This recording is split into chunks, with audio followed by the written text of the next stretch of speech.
కిందకి లాగా దించేసి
హలో లైవ్ స్ట్రీమ్ స్టార్ట్ అయిపోయింది.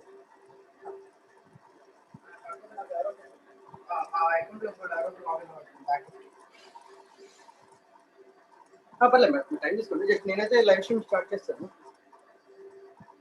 Okay.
Dadah?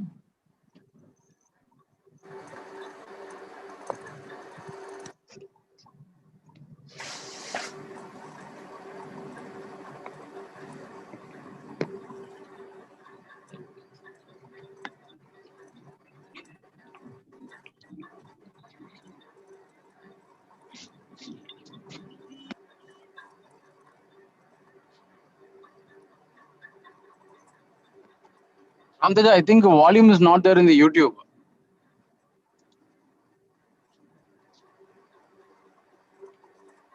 Dadah, can you hear me?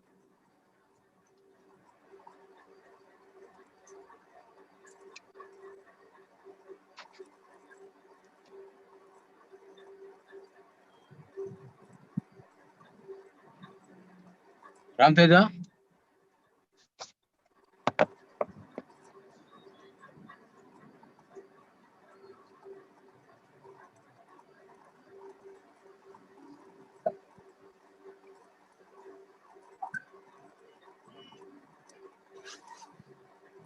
Dadah?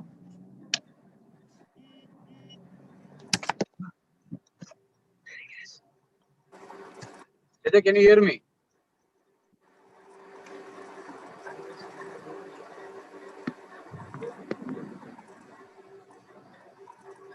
Sir, welcome, sir. Can you hear us, sir?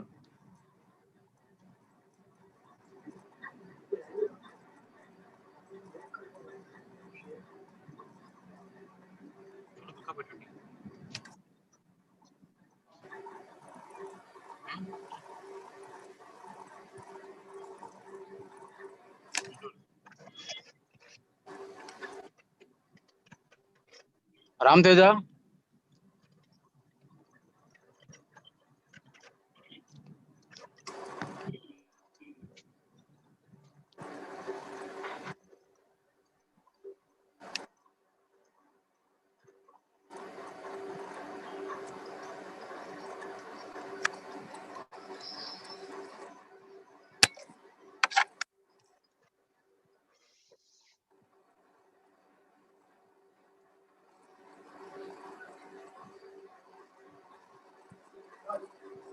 Sir came up.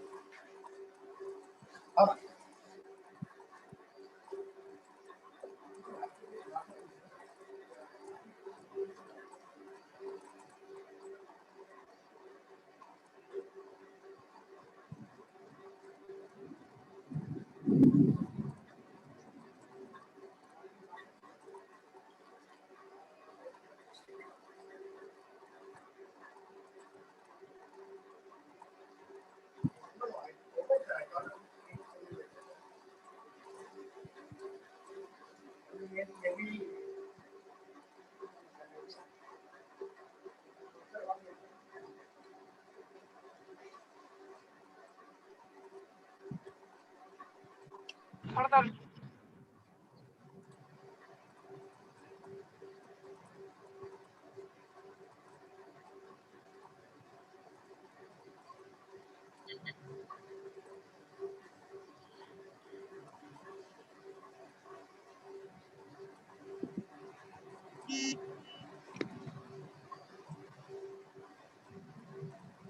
Here also no volume.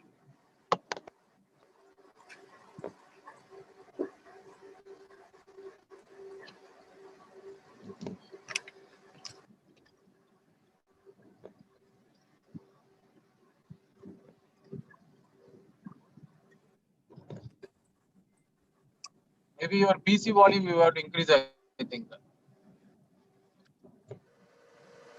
See that, or any settings you have to check.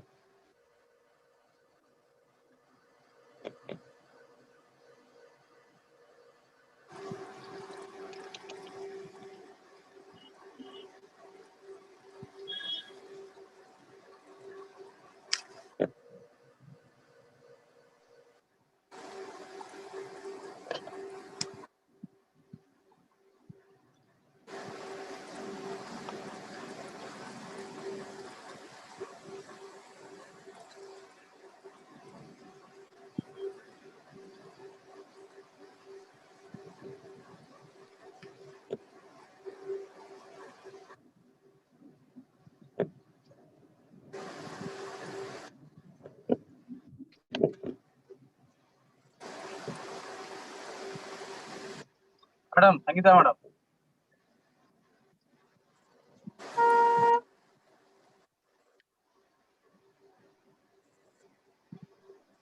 Hello கேக்குதா?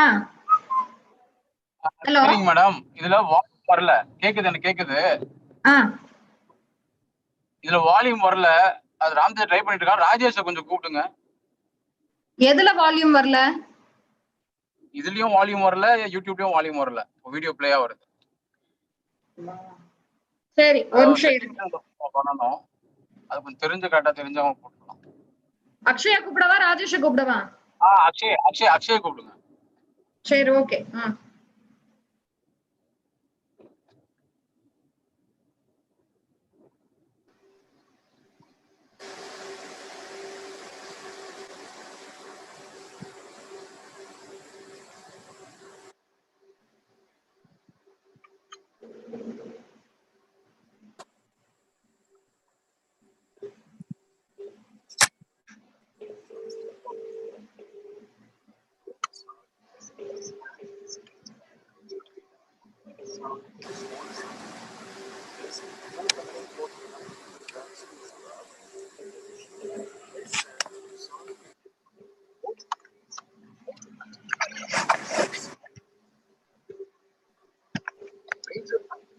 Areas of lower SHAR include forest mapping.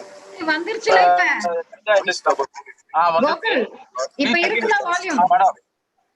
இப்ப கேக்குது madam. யூடியூப்ல check பண்ணிக்கங்க ஒரு வாட்டி. யூடியூபா? YouTube link எதுல இருக்கு? நான் யூடியூப் லிங்கே பார்க்கல இப்ப வரைக்கும். யூடியூப் லிங்க் அனுப்புங்க யாராவது. 583 kilometers ஹலோ அதோ போறேன், குரூப்ல போடுறேன். Okay okay. soar into space from Satish Dhawan Space Center at Sriharikota to complete yet another important mission. இங்க ஃபுல் இங்கேயும் நாங்க எப்படி கனெக்ட் ஆக போறோம்னு தெரியல சார். பயங்கரமா மழை வந்துட்டு இருக்கு.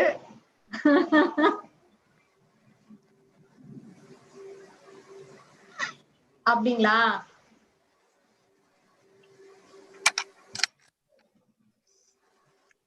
Okay okay sir. Okay sir. Okay okay sir.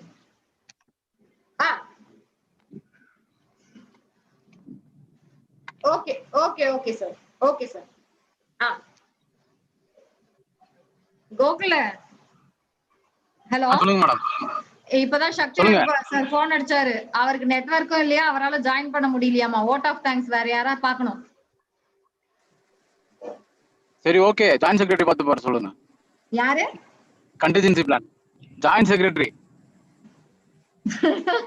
சரி ready ஆயிக்கோ.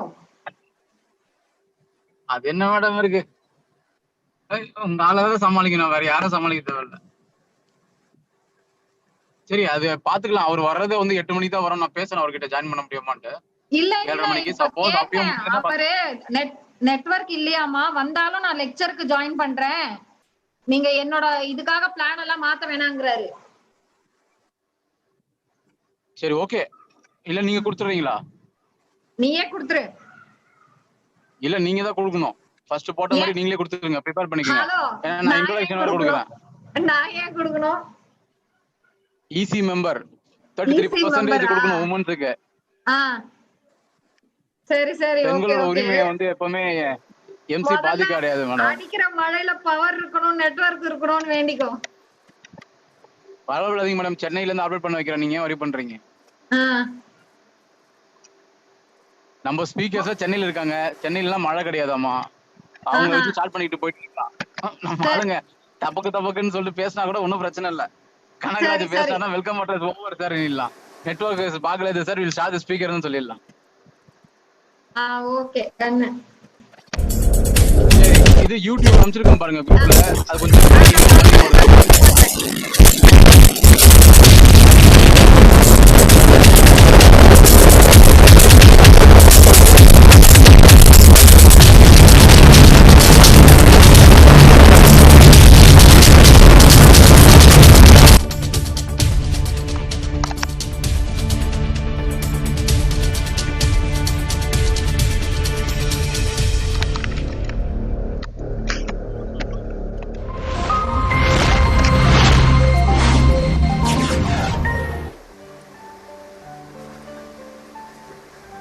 Today, the Polar Satellite Launch Vehicle PSLV has emerged as a workhorse launch vehicle of India by successfully launching satellites into a variety of orbits.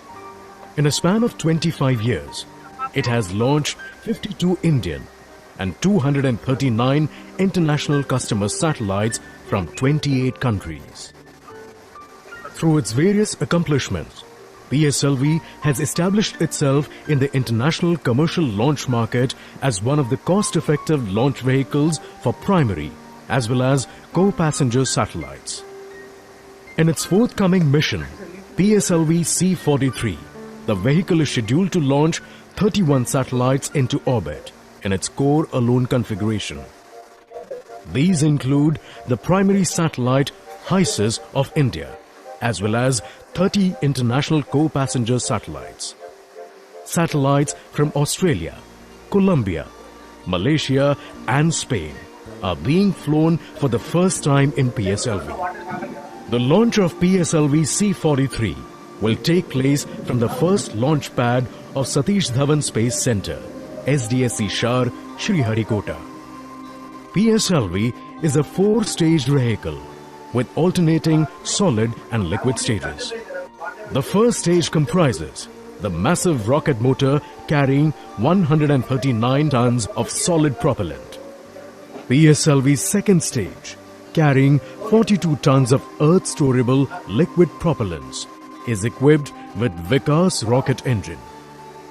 The third stage of PSLV is a solid rocket motor carrying 7.65 tons of solid propellant, while the fourth stage is equipped with a cluster of 2 liquid engines with a propellant mass of 2.5 tons. In the current PSLV C-43 mission, the rocket will be flown without the 6 solid strap-on motors. The satellites carried on board will be placed in 2 different orbits. Weighing about 380 kilograms, hyperspectral imaging satellite HEMSI is the latest Earth observation satellite developed by ISRO. It will be launched into a 630-kilometer polar sun-synchronous orbit. The primary goal of HEMSI is to study the Earth's surface in visible, near-infrared and short-wave infrared regions of the electromagnetic spectrum. The spectral range covered by HEMSI lies between 400 nanometer to 2500 nanometer with a spectral resolution of 10 nanometer. The satellite data will be useful for a wide range of applications in the fields of agriculture, forestry, soil survey, geology, coastal zone studies, inland water studies, environmental monitoring, pollution detection from industries and many others. The co-passengers of HEMSI include 1 micro and 29 nano satellites from 8 different countries.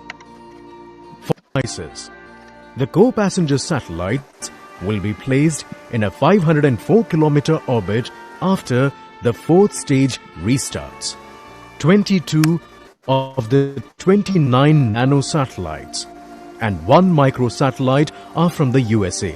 Of these, 16 are Flock 3R Earth observation satellites and 4 are Lemur satellites equipped with vessel automatic identification system.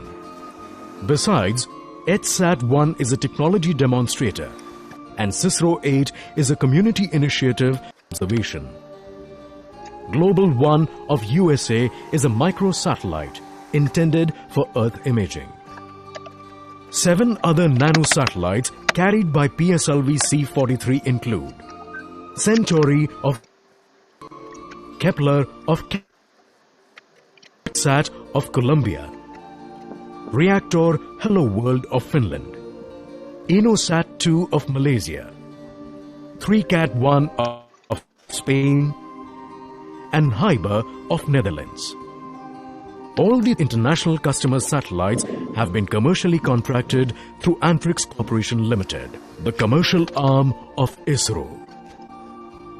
PSLV C-43 is now ready to begin its journey into space on yet another important mission.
What happened video?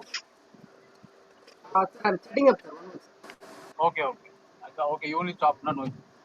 I thought anything automatically stop. No, sir. Actually, I want to couple everything and I'll get, sir. Okay.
Teja,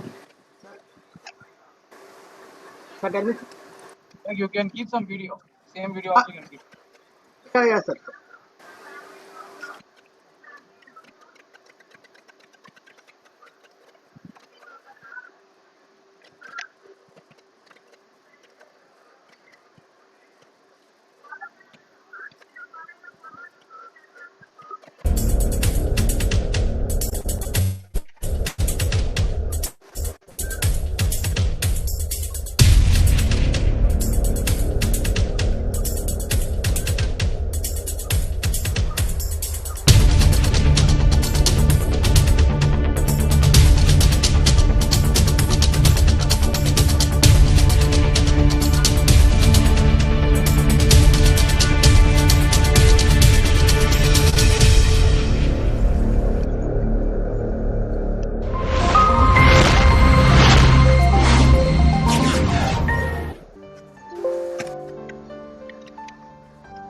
Today, the Polar Satellite Launch Vehicle PSLV has emerged as a workhorse launch vehicle of India by successfully launching satellites into a variety of orbits. In a span of 25 years, it has launched 52 Indian and 239 international customer satellites from 28 countries. Through its various accomplishments, PSLV has established itself in the international commercial launch market as one of the cost-effective launch vehicles for primary as well as co-passenger satellites. In its forthcoming mission, PSLV C-43, the vehicle is scheduled to launch 31 satellites into orbit in its core-alone configuration. These include the primary satellite HEMSI of India, as well as 30 international co-passenger satellites. Satellites from Australia, Colombia, Malaysia and Spain are being flown for the first time in PSLV. The launch of PSLV C-43 will take place from the first launch pad of Satish Dhawan Space Center, SDSC SHAR, Sriharikota. PSLV is a 4-stage vehicle with alternating solid and liquid stages. The first stage comprises the massive rocket motor carrying 139 tons of solid propellant. PSLV's second stage, carrying 42 tons of earth-storable liquid propellants, is equipped with an engine. The third stage of PSLV is a solid rocket motor carrying 7.65 tons of solid propellant, while the fourth stage is equipped with a cluster of 2 liquid engines with a propellant mass of 2.5 tons. In the current PSLV C-43 mission, the rocket will be flown without the 6 solid strap-on motors. The satellites carried on board will be placed in 2 different orbits. Weighing about 380 kilograms, Hyperspectral Imaging Satellite HEMSI is the latest Earth observation satellite developed by ISRO. It will be launched into a 630-kilometer polar sun-synchronous orbit. The primary goal of HEMSI is to study the Earth's surface in visible, near-infrared and short-wave infrared regions of the electromagnetic spectrum. The spectral range covered by HEMSI lies between 400 nanometer to 2500 nanometer with a spectral resolution of 10 nanometer. The satellite data will be useful for a wide range of applications in the fields of agriculture, forestry, soil survey, geology, coastal zone studies, inland water studies, environmental monitoring, pollution detection from industries and many others. The co-passengers of HEMSI include 1 micro and 29 nano satellites from 8 different countries. Following the separation of HEMSI, the co-passenger satellites will be placed in a 504-kilometer orbit after the 4th stage restarts. 22 of the 29 nano satellites and 1 microsatellite are from the USA. Of these, 16 are Flock 3R Earth observation satellites and 4 are Lemur satellites equipped with vessel automatic identification system. Besides, HSAT-1 is a technology demonstrator and CISRO-8 is a community initiative for continuous Earth observation. Global 1 of USA is a microsatellite intended for Earth imaging.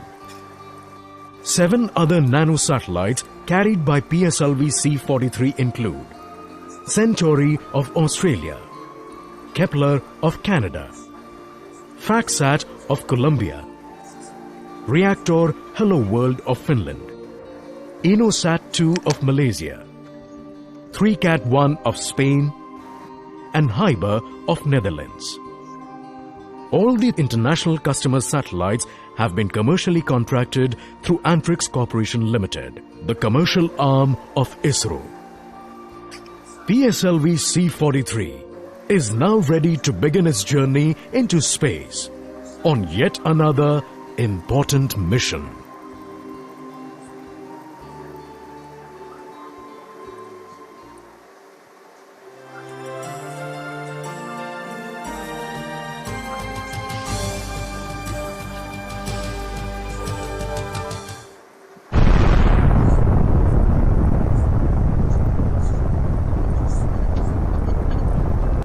India's tryst with space technology began in 1970s with the launch of sounding rockets and the famous sight experiment when television entered the home of common man through a satellite. Again, during 1970, ISRO successfully carried out a path-breaking experiment for detecting coconut root wilt disease in Kerala using color infrared aerial photography from a helicopter. This triggered the idea of carrying out such observations from a satellite, and thus the Indian Remote Sensing Satellite Program was conceived. Since then, various user segments like agriculturists, forestry, town developers, agencies managing disasters, meteorologists, and many others projected more and more needs. ISRO was thus driven by the user needs to develop the program further. The first operational Indian remote sensing satellite, IRS-1A, was launched in March 1988. This was followed by IRS-1B, IRS-1C, IRS-1D, OceanSat-1 and OceanSat-2, Saral, Cartosat, RISAT, and many more. All of these satellites are placed in a low Earth orbit and they move with respect to Earth in a periodic way. Over the years, launch vehicle technology has also evolved in steps, and a number of vehicles like SLV, ASLV, PSLV, GSLV Mark 1, Mark 2, and recently the success of GSLV Mark III with 4-ton lift capacity to GEO has placed our country on high pedestal among the Committee of Nations. PSLV is the proven workhorse launch vehicle of India. It has launched 46 Indian and 180 foreign satellites in a span of 23 years. It is also the first Indian launch vehicle to be equipped with liquid stages. The design of PSLV is highly adaptable and its configuration is possible to be changed as per requirement. PSLV was instrumental in several landmark missions of ISRO, which include Chandrayaan-1, Mars Orbiter mission, and the recent Indian Regional Navigation Satellite System, NAVIC. The performance and adaptability of the PSLV has been improving with every succeeding mission. PSLV C2 launched 3 satellites, C11 launched 10 satellites, C34 placed 20 satellites in multiple orbits, and of course, the momentous PSLV C37 mission, which launched 104 satellites in one go. For utilizing its capacity to the maximum, the PSLV C38 mission will launch 2 Indian satellites, namely a Cartosat-2 series satellite. This satellite will be placed into a 505-kilometer sun-synchronous polar orbit. It will also carry an Indian student satellite, NIU-SAT, of Nurul Islam University, weighing about 15 kilograms. The mission will also carry 29 foreign satellites from various countries. There are 10 satellites from United States of America, 3 each from United Kingdom, Italy, and Belgium, 1 each from Japan, France, Germany, Finland, Chile, Austria, Slovakia, Czech Republic, Lithuania, and Latvia. The Cartosite satellite is the sixth and the latest in a series of advanced Indian remote sensing satellites built by ISRO, mainly intended to augment remote sensing data services to the users. It is a 3-axis stabilized satellite and is configured with an objective of providing images in panchromatic and multispectral bands. The spacecraft carries a panchromatic camera, a 4-band multispectral camera, and 2 event monitoring cameras. The main frame of the satellite consists of power system, data handling system, telemetry and telecommand system, on-board control unit, attitude and orbit control system, and the mechanical systems like spacecraft structural elements and thermal system. The satellite structure also contains the mechanisms for solar array deployment and dual gimbal antenna mechanism. Solar panels of the spacecraft generate about 986 watt power, which is supported by lithium-ion batteries. The imageries from the spacecraft will be used for cartographic applications, urban and rural applications, coastal land use and regulation, utility management like road networks, water distribution, creation of land use maps, change detection to bring out geographical and man-made features, and various other LIS and GIS applications. This Cartosat satellite is expected to provide remote sensing services to our country for around 5 years. It is all set to soar into space aboard PSLV C-38 from Satish Dhawan Space Center, SHAR, and score yet another victory for ISRO's most dependable, the Polar Satellite Launch Vehicle, PSLV.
Since the days of launching sounding rockets in the 60s, India has traveled a long and difficult path to achieve self-reliance in the field of launch vehicle technology.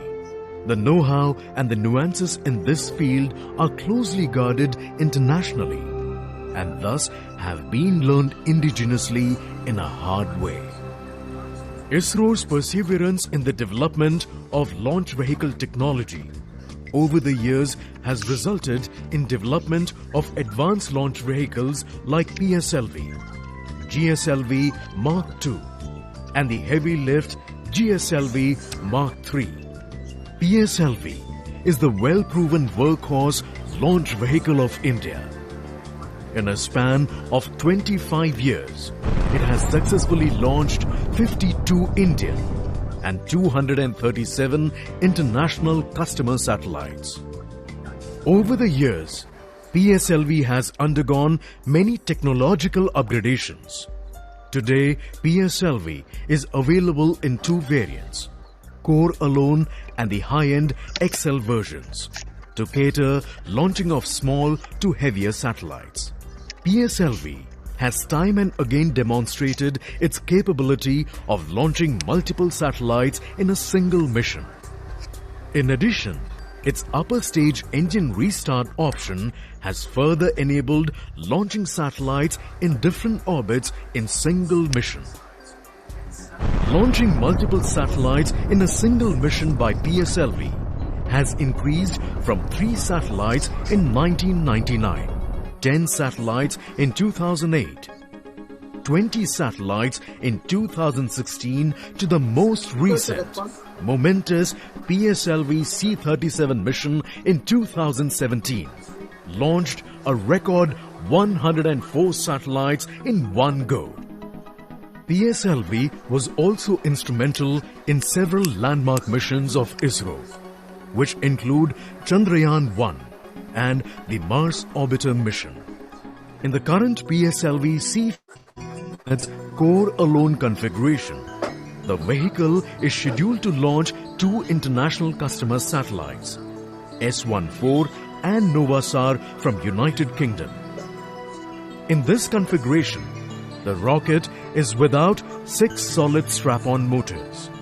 This version was first flown in April 2007 and is the lightest version of the PSLV.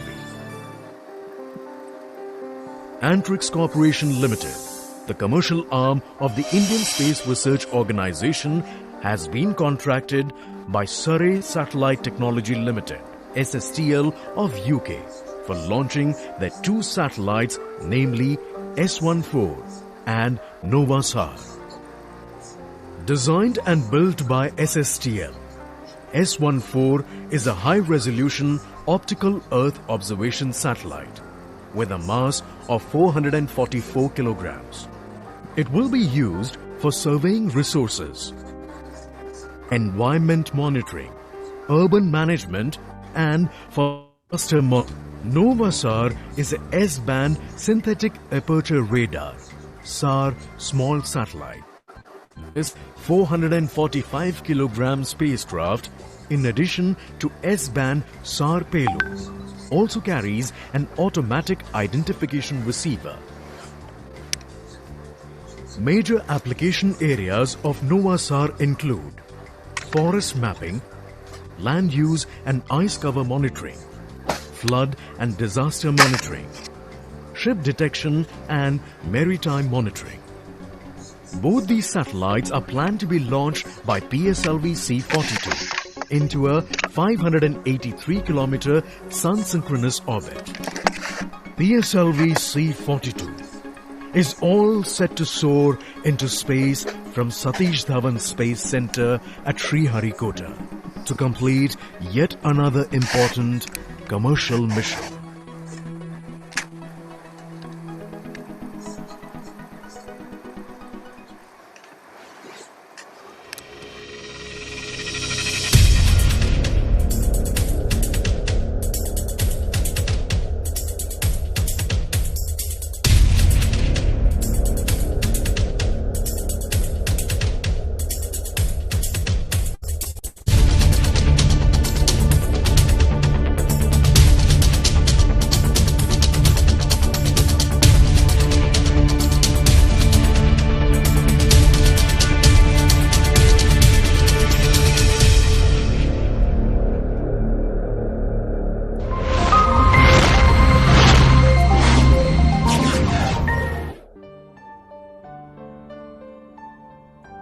Today, the Polar Satellite Launch Vehicle PSLV has emerged as a workhorse launch vehicle of India by successfully launching satellites into a variety of orbits. In a span of 25 years, it has launched 52 Indian and 239 international customer satellites from 28 countries. Accomplishments. PSLV has established itself in the international commercial launch market as one of the most effective launch vehicles for primary passenger satellites. In its forthcoming mission, PSLV C-43, the vehicle is scheduled to launch 31 satellites into orbit in its core-alone configuration. These include the primary satellite HEMSI of India, as well as 30 international co-passenger satellites. Satellites from Australia, Malaysia and Spain are being flown for the first time in PSLV. The launch of PSLV C-43 will take place from the first launch pad of Satish Dhawan Space Centre, SDSC SHAR, Sriharikota. PSLV is a 4-stage vehicle with alternating solid and liquid stages. The first stage comprises the massive rocket motor carrying 139 tons of solid propellant. PSLV's second stage, carrying 42 tons of earth-storable liquid propellants, is equipped with Vikas rocket engine. The third stage of PSLV is a solid rocket motor carrying 7.65 tons of solid propellant, while the fourth stage is equipped with a cluster of 2 liquid engines with a propellant mass of 2.5 tons. In the current PSLV C-43 mission, the rocket will be flown without the 6 solid strap-on motors. The satellites carried on board will be placed in 2 different orbits. Weighing about 380 kilograms, Hyperspectral Imaging Satellite HEMSI is the latest Earth observation satellite developed by ISRO. It will be launched into a 630-kilometer polar sun-synchronous orbit.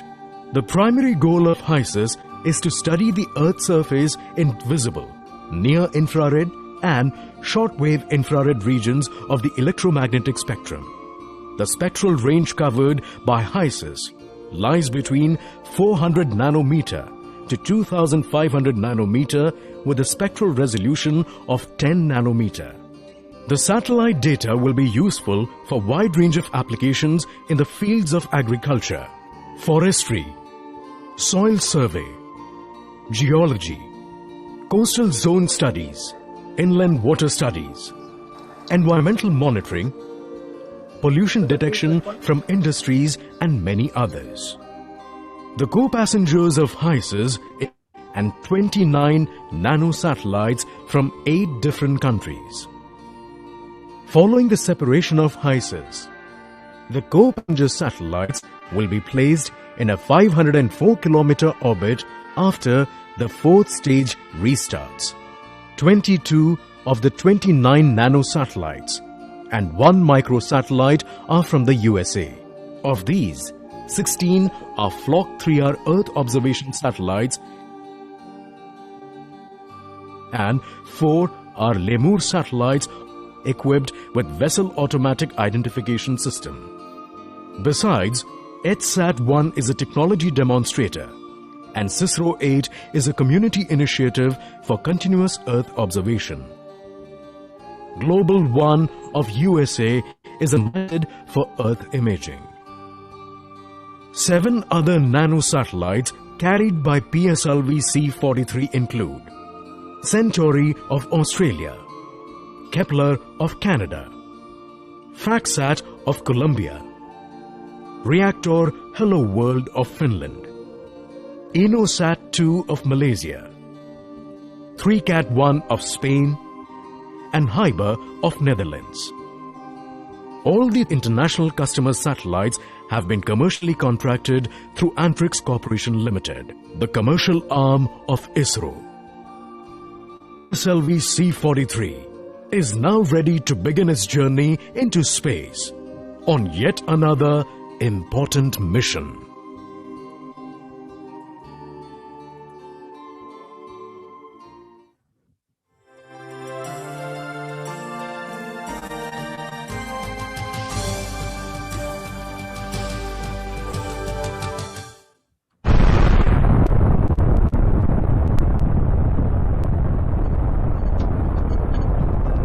India's tryst with space technology began in 1970s with the launch of sounding rockets and the famous sight experiment when television entered the home of common man through a satellite.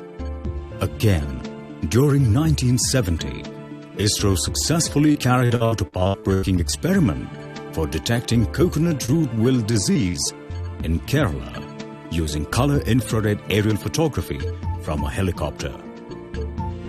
This triggered the idea of carrying out such observations from a satellite, and thus the Indian Remote Sensing Satellite Program was conceived. Since then, various user segments like agriculturists, forestry, town developers, agencies managing disasters, meteorologists, and many others projected more and more needs. ISRO was thus driven by the user needs to develop the program further. The first operational Indian remote sensing satellite, IRS-1A, was launched in March 1988. This was followed by IRS-1B, IRS-1C, IRS-1D, OceanSat-1 and OceanSat-2, Saral, Cartosat, RISAT, and many more. All of these satellites are placed in a low Earth orbit and they move with respect to Earth in a periodic way.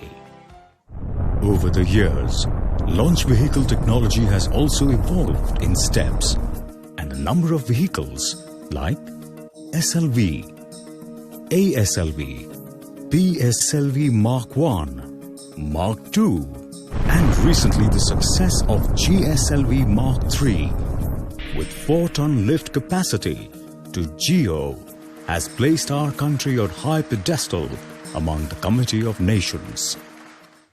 PSLV is the proven workhorse launch vehicle of India. It has launched 46 Indian and 180 foreign satellites in a span of 23 years. It is also the first Indian launch vehicle to be equipped with liquid stages. The design of PSLV is highly adaptable and its configuration is possible to be changed as per requirement. PSLV was instrumental in several landmark missions of ISRO, which include Chandrayaan-1, Mars Orbiter mission, and the recent Indian Regional Navigation Satellite System, NAVIC. The performance and adaptability of the PSLV has been improving with every succeeding mission. PSLV-C2 launched 3 satellites, C-11 launched 10 satellites, C-34 placed 20 satellites in multiple orbits, and of course, the momentous PSLV-C-37 mission, which launched 104 satellites in one go. For utilizing its capacity to the maximum, the PSLV-C-38 mission will launch 2 Indian satellites, namely a Cartosat-2 series satellite. This satellite will be placed into a 505-kilometer sun-synchronous polar orbit. It will also carry an Indian student satellite, NIU-SAT, of Nurul Islam University, weighing about 15 kilograms. The mission will also carry 29 foreign satellites from various countries. There are 10 satellites from United States of America, 3 each from United Kingdom, Italy, and Belgium, 1 each from Japan, France, Germany, Finland, Chile, Austria, Slovakia, Czech Republic, Lithuania, and Latvia. The Cartosat satellite is the 6th and the latest in a series of advanced Indian remote sensing satellites built by ISRO, mainly intended to augment remote sensing data services to the users. It is a 3-axis stabilized satellite and is configured with an objective of providing images in panchromatic and multispectral bands. The spacecraft carries a panchromatic camera, a 4-band multispectral camera, and 2 event monitoring cameras. The main frame of the satellite consists of power system, data handling system, telemetry and telecommand system, on-board control unit, attitude and orbit control system, and the mechanical systems like spacecraft structural elements and thermal system. The satellite structure Audible, sir. also Audible, contains the sir. mechanisms It's audible. for solar array deployment Video also is and dual gimbal antenna mechanism. Solar panels of the spacecraft generate about 986 watt power, which is supported by lithium-ion batteries. The imageries from the spacecraft will be used for cartographic applications, urban and rural applications, coastal land use and regulation, utility management like road networks, water distribution, creation of land use maps, change detection to bring out geographical and man-made features, and various other LIS and GIS applications. This Cartosat satellite is expected to provide remote sensing services to our country around 5 years. It is all set to soar into space aboard PSLV C-38 from Satish Dhawan Space Center, SHAR, and score yet another victory in ISRO's most dependable polar satellite launch vehicle, PSLV. Hello. Sir, audible இருக்கீங்க. Oh, thank you.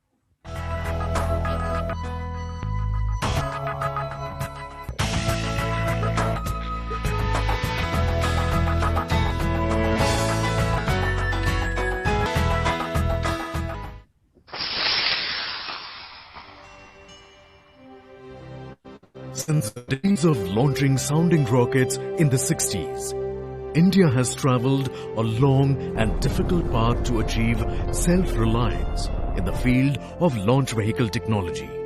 The know-how and the nuances in this field are closely guarded internationally and thus have been learned indigenously in a hard way. ISRO's perseverance in the development of launch vehicle technology over the years has resulted in development of advanced launch vehicles like PSLV, GSLV Mark II, and the heavy lift GSLV Mark III. PSLV is the well-proven workhorse launch vehicle of India. In a span of 25 years, it has successfully launched 52 Indian and 237 international customer satellites.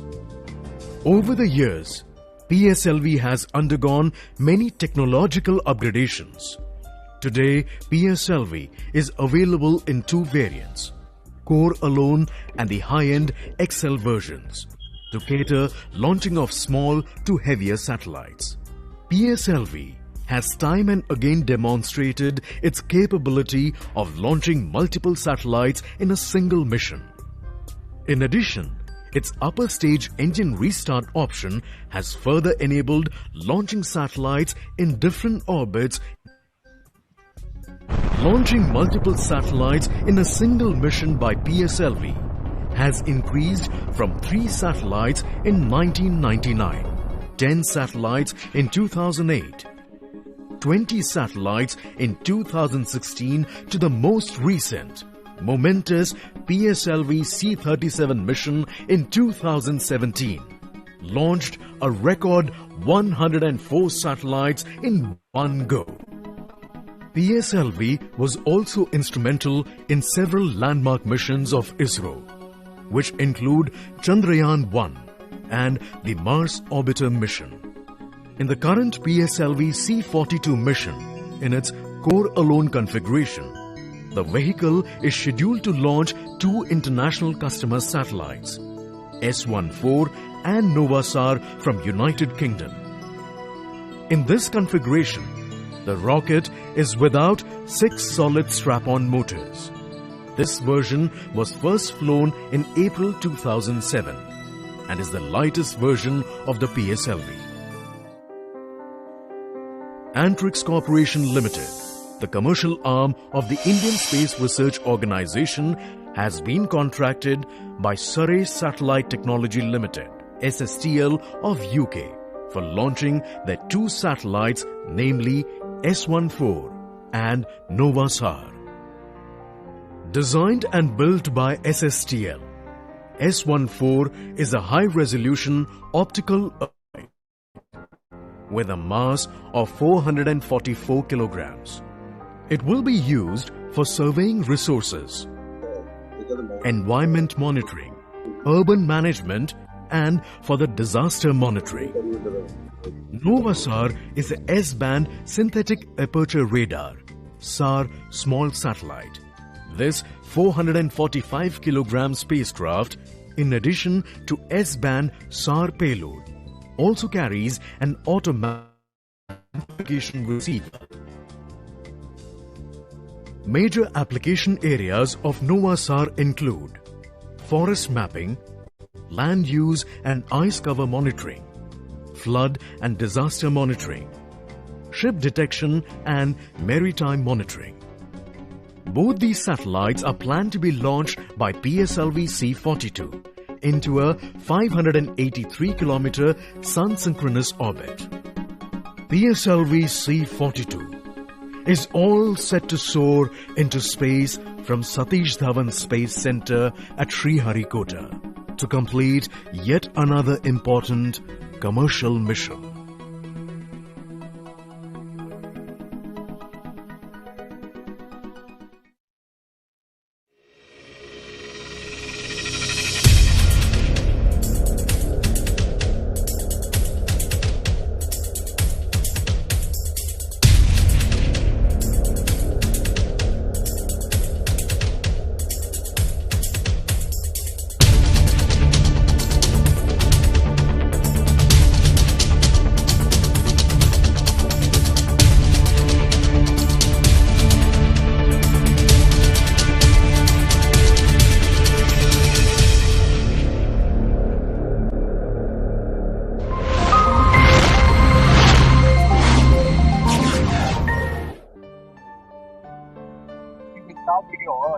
Today, the portable PSLV has emerged as a workhorse launch vehicle of India by successfully launching satellites into a variety of orbits.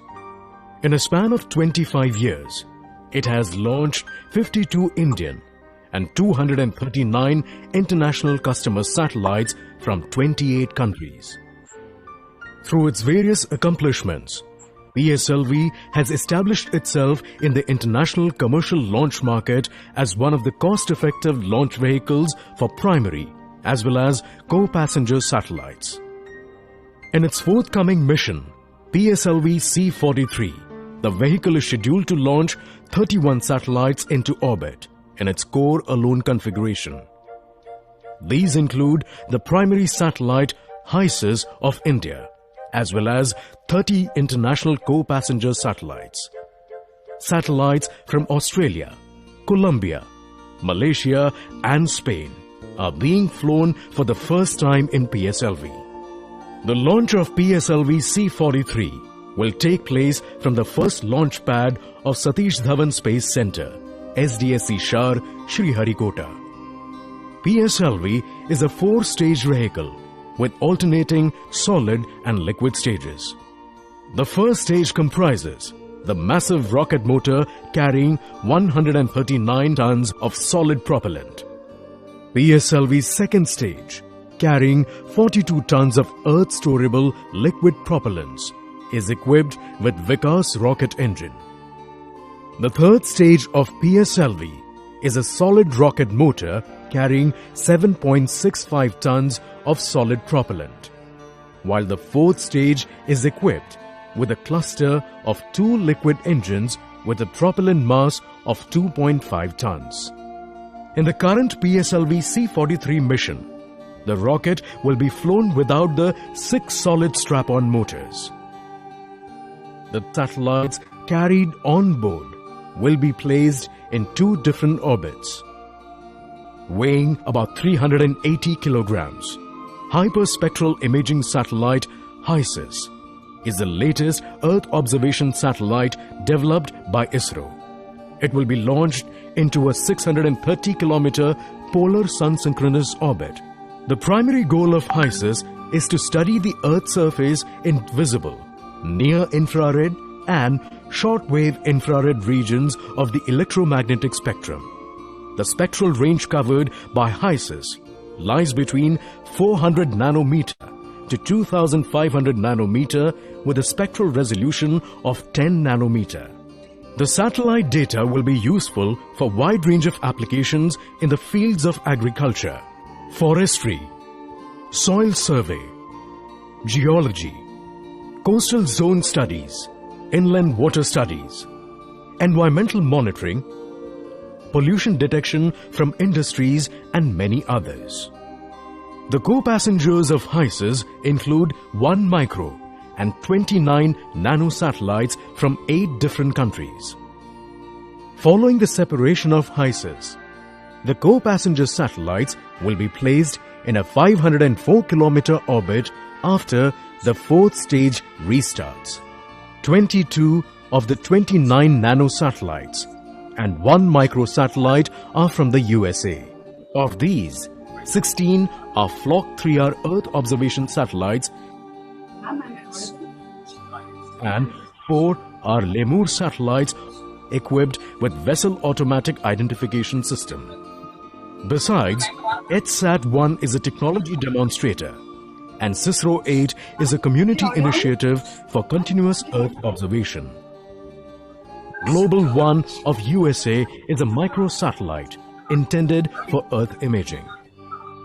7 other nanosatellites carried by PSLV C-43 include Centauri of Australia, Kepler of Canada, FragSat of Colombia, Reactor Hello World of Finland, InnoSat-2 of Malaysia, PreCat-1 of Spain, and Hyber of Netherlands. All the international customer satellites have been commercially contracted through Antrix Corporation Limited, the commercial arm of ISRO. PSLV C-43 is now ready to begin its journey into space on yet another important mission. Sir, tell me, sir. Ramdita, I think we can stop, I think. Kanara said he will join now. With that, I think we can stop. We can start, I think. I'll call him. I can stop the stream. Gokul, wait for 2 minutes. He is yet to join. Wait for 2 minutes. India's tryst with Kanagaraj space sir, technology he is trying. Just to 2 began minutes. in You wait. 1970 Okay, sounding rocket and the famous sight experiment joining. when television entered the home of common man through a Yes, sir, you satellite. can put a speaker's view Again, so that during 1970, ISRO successfully talking carried like out a YouTube. path-breaking experiment for detecting coconut root wilt disease in Kerala using color infrared aerial photography from we a can start. helicopter. This triggered the idea of carrying out such observations from a Yes, satellite. sir. You can stop the video. Sir has joined. Sangeeta ma'am, Tell me, Ashwini. am I audible ma'am? Yeah, audible. You start. Okay, fine. In a span of 25 years, it has successfully I think Ashwini, you can open your video also because it is live in YouTube, so that it will be good. Am I audible? Kanagaraj here. Yes, sir. Audible, sir.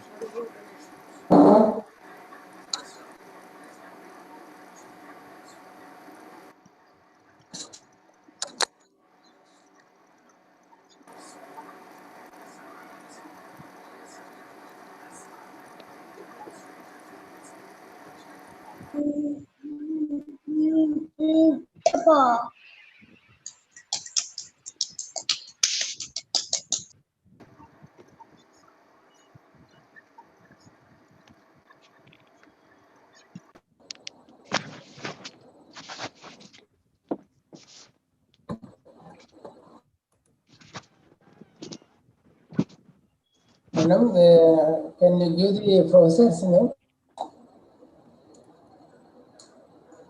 Ashwini, can you give professor's name? Yes, sir. Ashwini, I think. Can you give professor's name?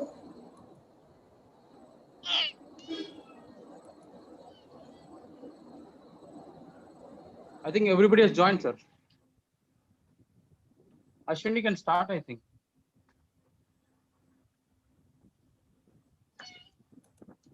Ashwini, you start. Okay. Good evening to one and all. Today, I take immense pleasure in welcoming each and everyone for today's webinar being organized by HEMSI SHAR Chennai chapter. I am honored to be a part of High Energy Material Society of India. This webinar is a step to keep up the spirit of HEMSI in conducting technical events in spite of the prevailing pandemic situations. I hope all the registered members are joined. Now, I'd like to request all the participants to mute their mics and videos for better performance. Now, I request Shri Kanakaraju, Vice Chairman, HEMSI SHAR Chennai chapter, to welcome the gathering.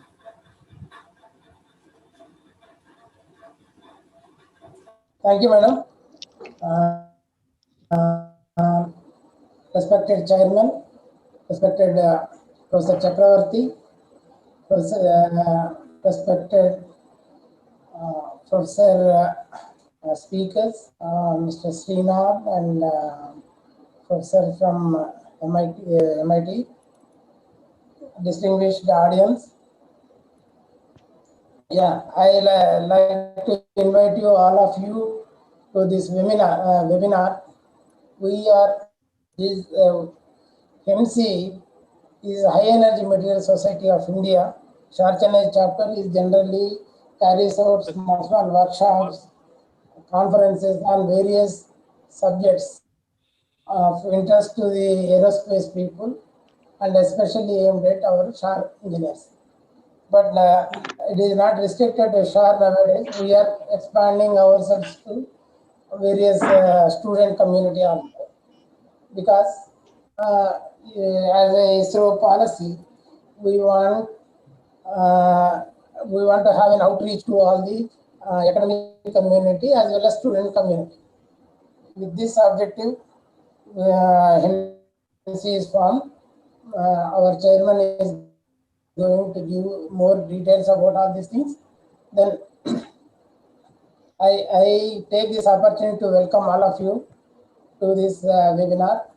This is again as a policy of SHAR Center. One part is the academic part, and another part is the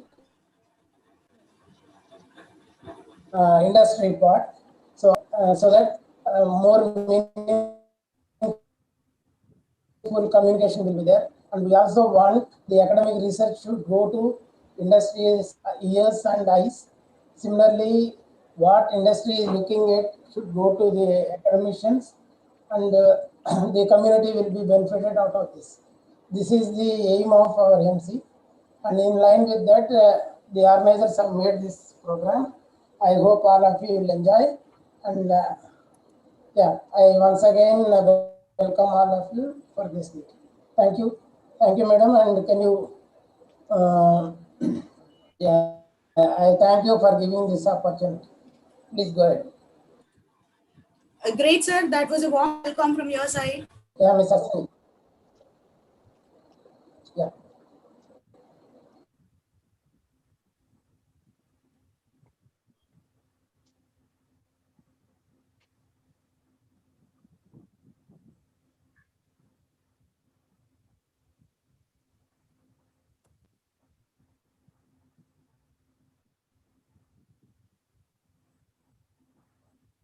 I think we lost Ashwini, Ms. Ashwini Kasturi, right? Ashwini?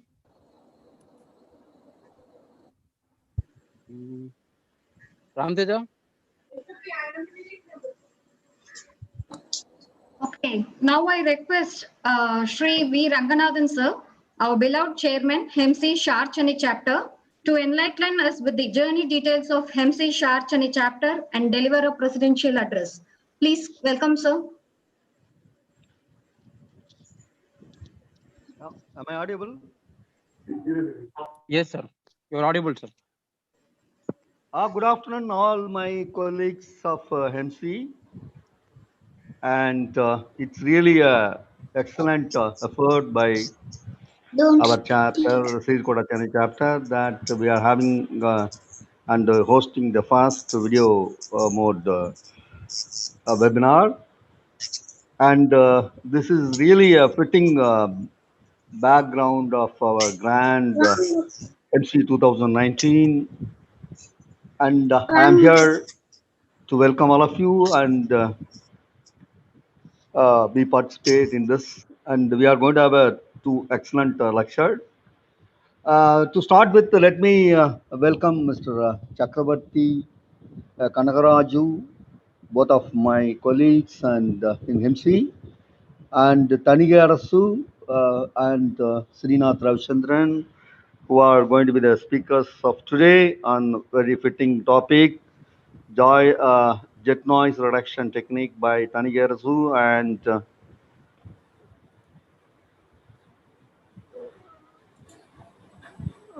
if you get offered a seat in rocket ship, just get on by Sri Srinath Ravichandran. And we welcome both of you. And then I would like to thank them for having accepted and then hosting this. Having ready to speak this in this webinar. Then coming to our chapter, am I audible? I think I'm. Hello? Yes, sir, you're audible. Yes, sir, loud and clear. Okay. Yeah. You're audible. Coming to our chapter, I think it's started long back, and then we had so many interactions and guest lectures. And to top it up, we have two MC national and international conferences, and the latest one is HEMSI 2019. Basically, HEMSI, this is for engineers, scientists, and researchers meant for high energy materials, namely explosives, rocket propellants, and pyrotechnics. All of us know this. And we are here to promote and then the various topics and research going on in our high energy materials. And this is being a highly guarded topic. Only this kind of a conference, especially international conference, only can disseminate the various research and findings happened in this topic. And I thought I should mention mainly in my personal address about the recently concluded 12th International High Energy Material Conference and exhibit that's called HEMSI 2019, which was conducted in the Indian Institute of Technology, Chennai, IITM, between 16th and 18th December 2019 by Satish Dhawan Space Center, SHAR Resource Rikota, and the Indian Institute of Technology, Madras, and the HEMSI SHAR Chennai chapter. And we had an excellent participation from various R&D institutions, including our HEMSI headquarters from Pune, and many top officials came to this conference. And we had an inaugural session, fittingly inaugurated by the Governor of Tamil Nadu, Sri His Excellency Banwarlal Purohit, and we had Sir KPS Murthy, President HEMRL, and Rajarajan, the Director Satish Dhawan Space Center, Professor Bhaskar Ramurthy, IIT Madras Director, and it was well inaugurated, and then a lot of keynote address and inaugural address, presidential address happened, and then Professor P. Ramakrishna, IIT Madras, was the convener for MC 2019.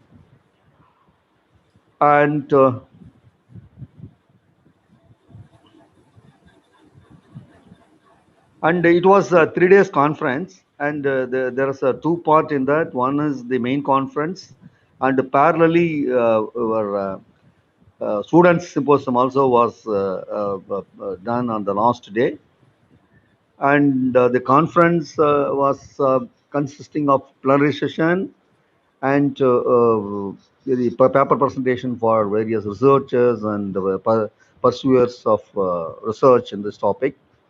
I am very happy to inform that nearly about 600 delegates all over the India and at least 30 delegates from abroad participated this, and we had some seven plenary sessions by prominent researchers and speakers on this our HEMSI.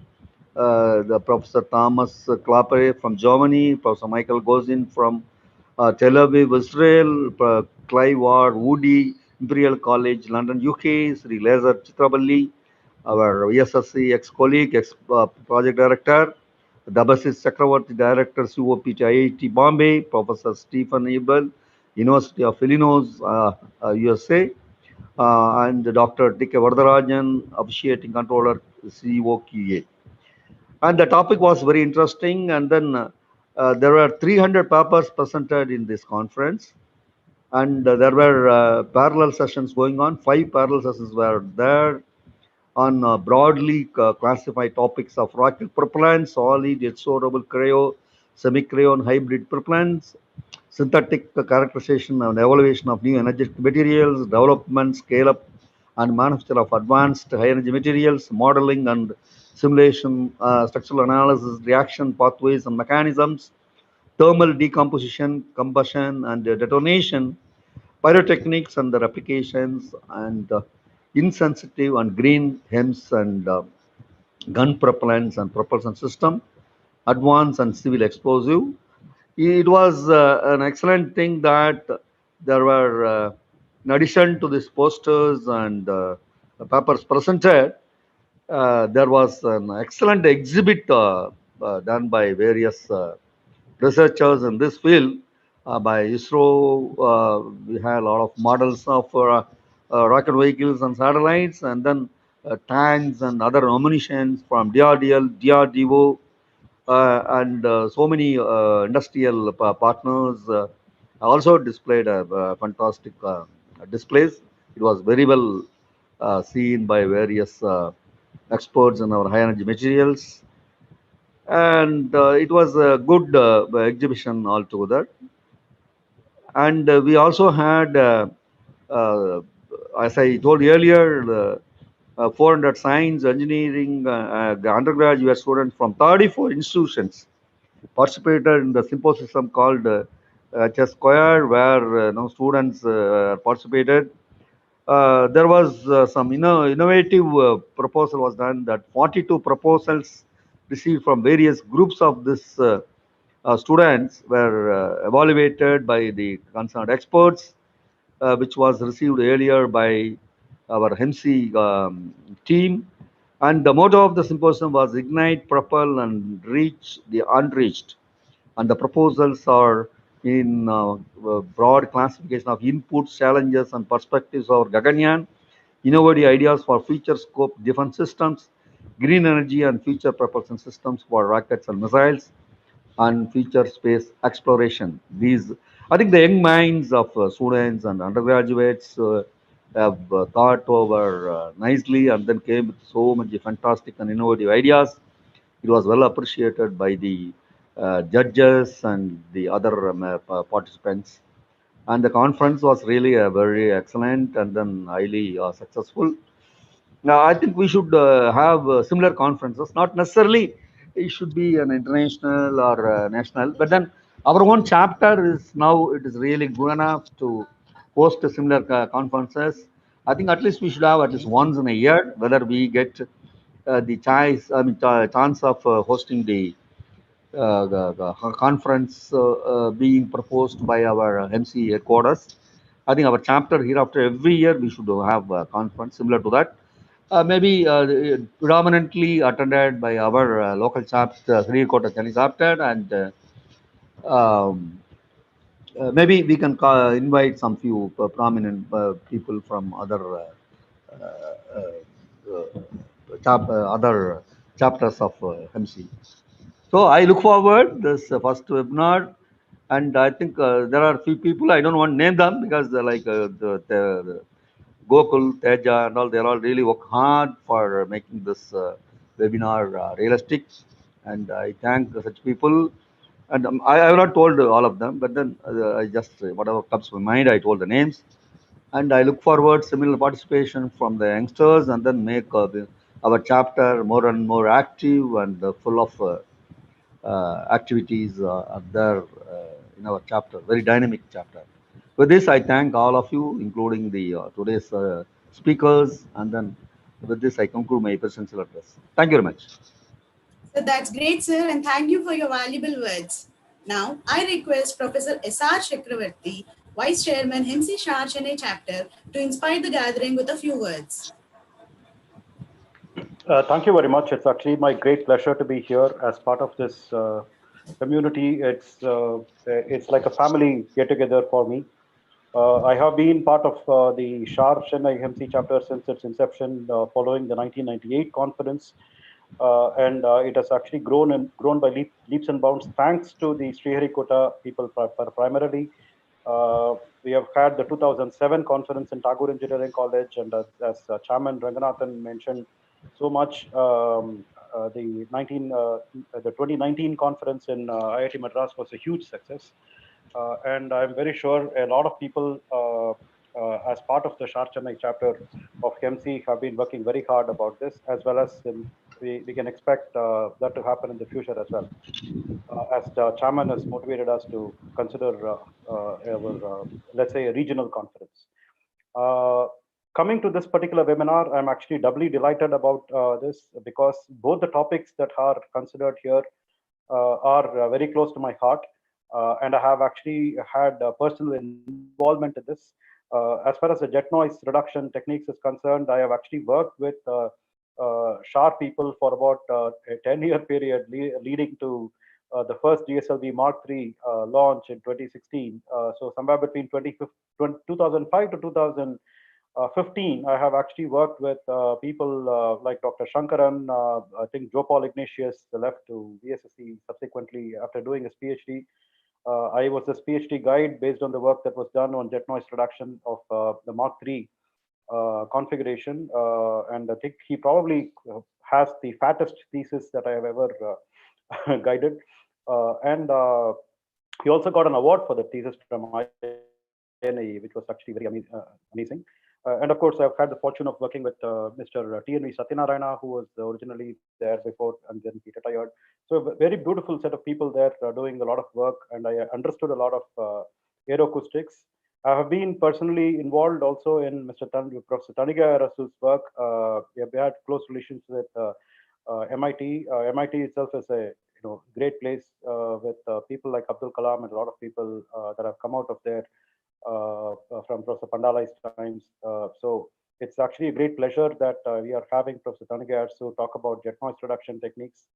The second talk by Srinath Ravichandran is probably going to be a bit unusual, looking at least the topic that he has chosen. And I hope it's actually going to be a very interesting talk. He is the CEO of Agnikul, which I am also part of at IIT Madras. And we have had a lot of interaction with ISRO, particularly in recent times, and also with a lot of ex-ISRO scientists going backwards in the last 2 or 3 years with Agnikul. So again, this is going to be an exemplifying a nice collaboration between SHAR and IITM that we can showcase as part of even our HEMSI society. I'm looking forward to great times ahead on that particular aspect, and I look forward to Srinath's talk that he is going to give. I think both the talks are going to be very, very interesting and very educative and entertaining, maybe. So I request all of you to listen to them and benefit from it. Thank you very much. Thank you, sir. Thank you for the inspirational talk. Now, let us start our today's session with a dynamic talk by Srinath Ravichandran, CEO and co-founder, Agnikul Cosmos. I request Sri Suresh Babu, Treasurer, HEMSI SHAR, Chennai Chapter, to introduce the speaker to the participants.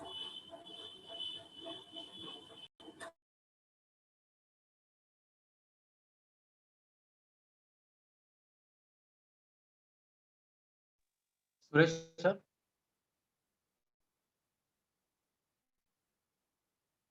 You have to unmute, sir. Unmute yourself.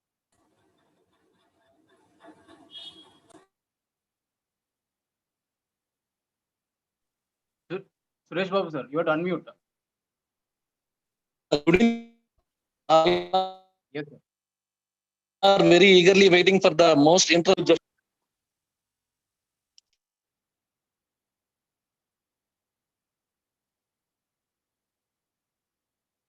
Sir, unmute, sir. You have muted yourself. Am I audible now? Yes, sir. Please proceed, sir. Yes, good evening, all. All are very eagerly waiting for the most important and hot topic of the day. That is, if you are offered a seat in the rocket ship, you just get on.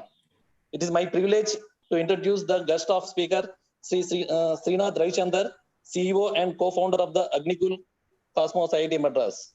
I think Mr. Srikanth is a Wall Street trader turned into aerospace engineer with over 10 years of experience in engineering, finance, and project management.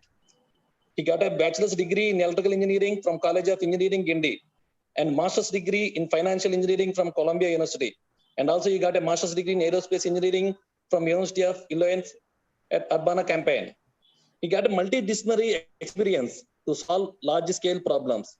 I think he started Agnikul with the simple idea that going to space shouldn't be a hard part of living in and working from space. Agnikul Cosmos is building launch vehicles capable of taking micro and nano satellites to low Earth orbit on demand. They developed, I think, Agniban, which is a customizable two-stage launch vehicle, I think, which is driven by LOX and kerosene engines in all stages, which can be suitable to the requirement of the payload. I think recently Agnikul partnering with HostMe to strengthen the customer access in European market also. I think as you are all aware that ISRO also opens the facilities to launch the rockets by the private industries. Let's hope Agnikul shall launch from Sriharikota very soon. Thank you, sir. And I think I heard that Mr. Srikanth also got a special talent that in leisure time, he makes screenplays for the film industry. It's very great. Now I request, I think, Mr. Srikanth to deliver the hot topic of the today. And if any chance, if any seat is available in your rocket, please offer a seat to all our audience in the future. Thank you. Thank you very much. Sir. Absolutely. Thank you, sir. Thank you for the kind introduction. Good evening, everyone. It's a privilege to be here as a part of this society. I work very closely with Professor Satya Chakravarti, and I know he is associated with the society for a long time. So now, I mean, having the opportunity to speak to this audience, I think is a very important moment for me. So I thank everyone in the team who invited me and who has given me this opportunity. So the topic I chose for today is if you're offered a seat in a rocket ship, you should just take it, right? That was the topic. Two reasons why I chose that. One, I felt I thought that a lot of the audience who will be joining today are people who are young, just out of college or just in college, or who will be very few years into their career. So making big decisions is an important aspect of that. So that is why that was one of the reasons I chose that. Of course, the next thing is this is something that directly helped me when I was making some career choices as well. So that is why I chose this topic. It is not going to be very technical, to be honest. It is a little more about making decisions and how to work together towards what you really love. So just setting the expectations right, given that there are a lot of other people here who are experts in multiple areas of technology. I have a very brief presentation. It has a lot of slides, but it will only take about half an hour. So I'll go through that. In the process, if you have any questions for me, I'll be happy if you can just type them out in the chat itself. Anyone who's interested, I'm happy to make this a more interactive session. Otherwise, it won't be very interesting for both of us. So if that is okay, you can just put on the questions in the chat itself. We can talk about that. So let me just take a second and share my screen now. 1 second.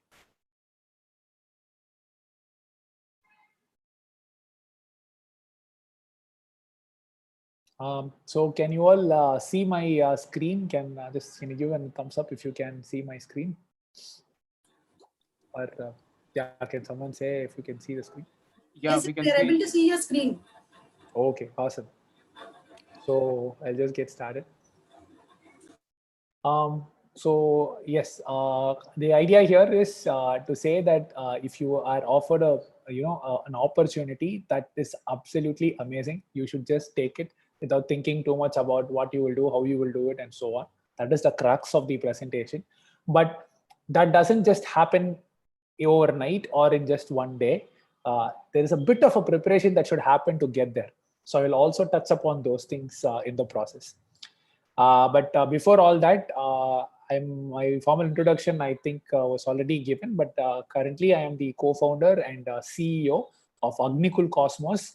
We are building a small launch vehicle at the lowest end of the spectrum, like less than 100 kgs, to take small satellites to space on demand. Of course, I think it is a great time to be doing anything in space in India today because of the new announcements coming from the government and the amazing support that we're getting from ISRO. It is actually truly once in a, I think, a lifetime opportunity for startups today to come and do something to contribute to the country and to make our own space tech bigger and more successful. So a little bit about myself beyond what was already discussed, just to highlight, some of the decisions I had to make, right? So my first interaction with ISRO actually happened when I was in 10th standard. Today I'm 35 years old. That was when I was 15. Okay. At that time, there was this competition called Red Rover Goes to Mars, organized by NASA. And they were selecting like students, scientists from across the world for being part of that mission. So at that time, I think the chairman of ISRO was Dr. Kasturi Rangan. So there was a competition held across school students, and I was always like an aerospace enthusiast. I used to watch rocket launches in Doordarshan even before, now everyone is watching SpaceX and all. But I've always watched rocket launches in DD and so on. So I just applied for that competition and I got through. And that was a great experience for me. I remember going into that meeting. There was like a small interview with Chairman Sir at that time, and he asked me one very simple question. He said, he asked, what is the height of a geostationary orbit? And I won't forget the mistake I did. I went and said 3,600 kilometer instead of 36,000 kilometer. So maybe that was one of the reasons why I didn't qualify. But it was a really good experience for me to get into ISRO facilities and so on through the competition, right? That is when I saw what ISRO looked like for the first time. Then after that, in 12th standard, I wanted to take aerospace engineering, but everyone around me said, I won't get a job easily. It is very hard to get. You should be really, really good and so on, which is very true, right? Then they told me to take a less risky option, which is electrical engineering, which is why I took electrical electronics engineering from College of Engineering, Guindy. I did that. I actually really love electrical electronics subjects. But after that, I worked in ABB for doing motor design, which was also really interesting. But that was a little more service oriented. I wanted to do some core R&D. I'm an engineer at heart, so it was a service kind of job. Was not very much satisfying for me. And usually when you're in college, you have a group of friends who you are hanging out with. And in my case, all of those people wanted to do something in finance. They were doing MBA finance or they were doing some other thing in finance. So I was actually very intrigued. I was very curious. I didn't know what it is at all. My mom is a physics teacher. My dad is an engineer. So like everything, all my life, I only known physics and engineering. I've not known any finance. So I was very intrigued. I went there, got an admit in a US university, Columbia University, and went there.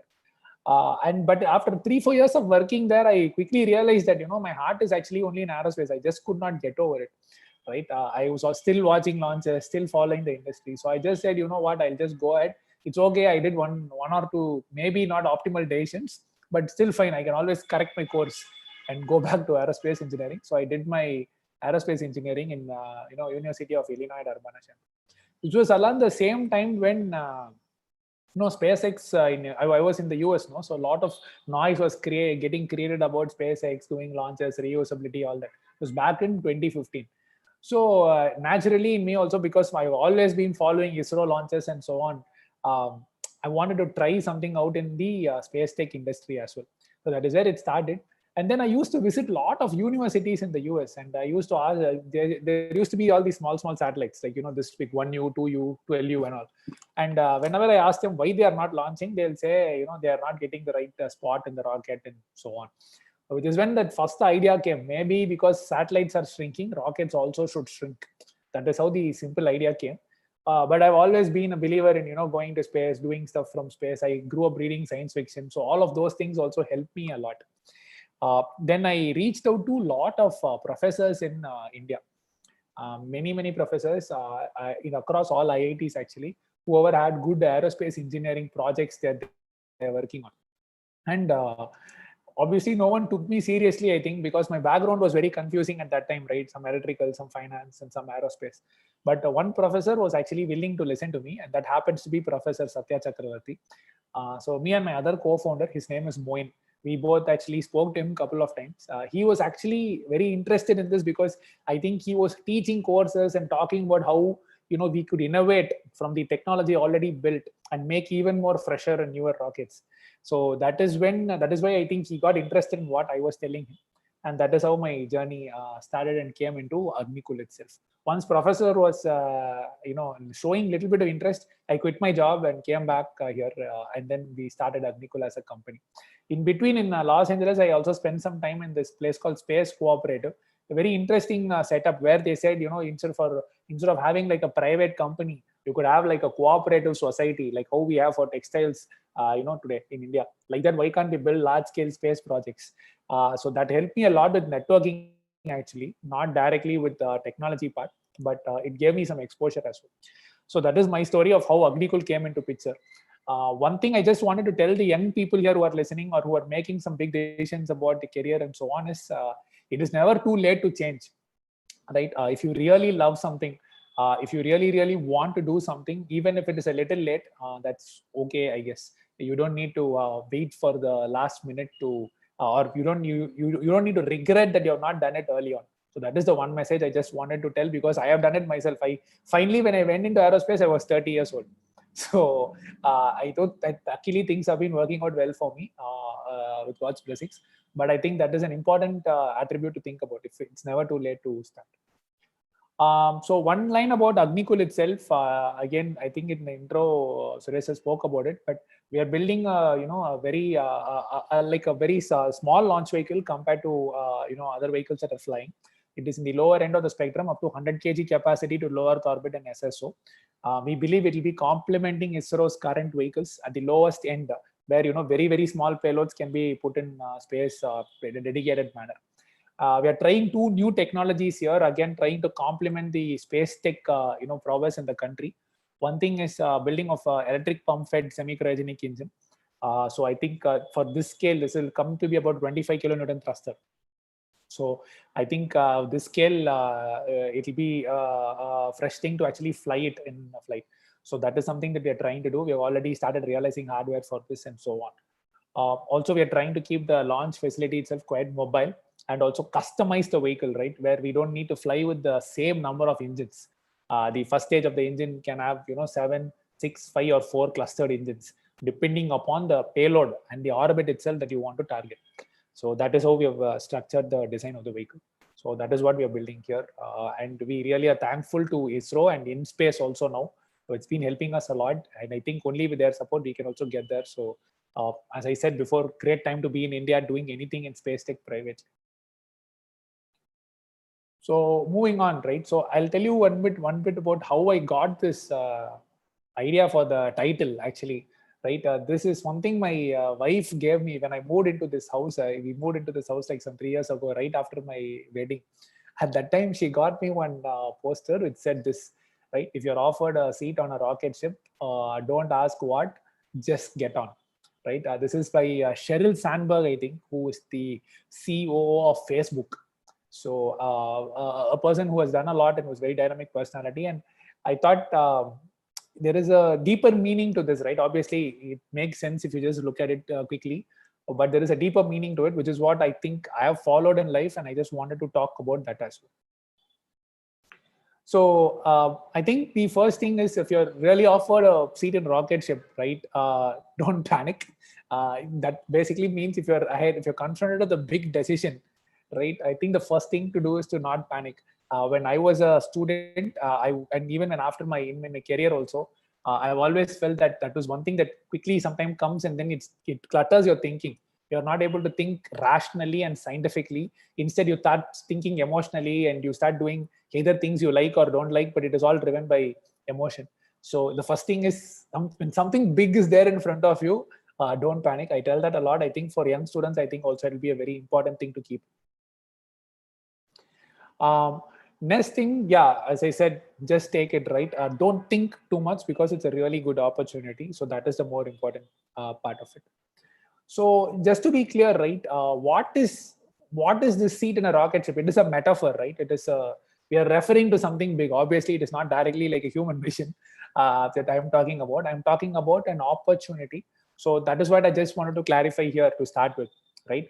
What I am going to talk about today is what if suddenly something comes to you where you are having the opportunity to do what you love.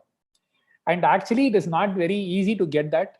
It is you need to be a little bit lucky, and you need to be in the right place at the right time. So that is what I am talking about as a seat in a rocket ship. It's a metaphor, obviously. It is an opportunity to do what you love. So someday tomorrow you get up and for some reason you suddenly find this beautiful idea that is waiting for you. The opportunity has come to do it. Just go for it.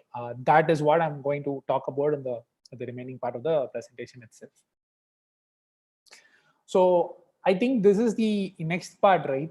Why do you want to just take it? I think that is an important question as well. I've told you, okay, if you have a seat in a rocket ship, just take it. But why? Why should you take it in the first place, right? And I think the answer is simple. It's mainly because your heart is in it, right? So I don't know, maybe not all of you here might follow Tamil, but there was this movie that came out called Vinay Dandi Varuvaya. Right, you must have seen Simbu Trisha movie. Maybe it came in other languages. It was dubbed as well, I think. Right, and there is this one character there who is like this hero's friend. Okay, and he he asked this question once to the hero. He says, "Inga enna solludu Jesse solluda." That the character's heroine's name is Jessie there in that film. So he asked that. Right, but basically he said, "What is your heart saying?" Right. I think that is the most important part of the whole story. It is extremely important to follow what your heart is actually saying. I think because you will have a lot of ups and downs, things are not going to be a smooth ride. And generally, particularly if you're following an engineering career, hardware is extremely hard, right? Things mostly don't work. They only work in one way. You have 1,000 ways in which you can go wrong. So for all of that to go through that phase, you just need to love what you're doing. Absolutely love what you're doing. So that is my that is what I wanted to mean by saying why you should even take it. You are given the opportunity, you love what you're doing. This is what you're going to spend probably 30-40 years of your life on. So I think it is you should not even think twice about it. So okay, now this so this has come, right? So you got this opportunity, you got this ability to really focus and do what you want to do, right? So what has just happened? I just want to talk about what that means in your life, right? So I think we should talk a little bit about luck. And actually, I have heard even in my team sometimes when I talk about it in Agnical, I get mixed reactions for this. So I understand if some of the people here don't agree with it. But basically, you got lucky, right? Otherwise, the opportunity won't knock at your door. And that is the title of the topic. When you get a seat in a rocket ship, so you got in the seat. So luck is an interesting thing, particularly if you're trying to do like an entrepreneurial thing or anything that is special. Luck is very important. I usually draw this chart for my team to express that good luck is actually like a phase of responsibility in your life. So what I have plotted here, I don't know if it's very clear, is the y-axis. I have plotted a ratio of output that you're getting for a given amount of hard work you're putting in, right? And the x-axis is actually the amount of luck you're having. So from what I have seen from my 15 years of working in different industries, all that, I usually am a bit of a hard worker. I do as much as I can in whatever cause I'm working on. And I see that sometimes I get more output for the same amount of hard work. It's a little strange. right? I'm doing the same amount of work, but sometimes there is more outcome, sometimes there is less outcome. It could be in engineering, it could be in like say fundraising when I'm talking to investors, it could be in talking to customers because we are running a business. The same amount of effort gets you more. So that basically means that I'm in some phase of good luck. Things are just clicking, it's falling in place, right? And I feel whenever that is happening in life, that is the time to go to the next level. It could be professionally, it could be personally, it could be with whatever you're trying to do. But usually things are pretty like either normal or they don't also work sometimes. But a few times you get a lot more for what you're putting. That is what this chart is saying, right? So you're putting this for the ratio of output to hard work suddenly starts to increase sometimes. That means you're in a phase of good luck.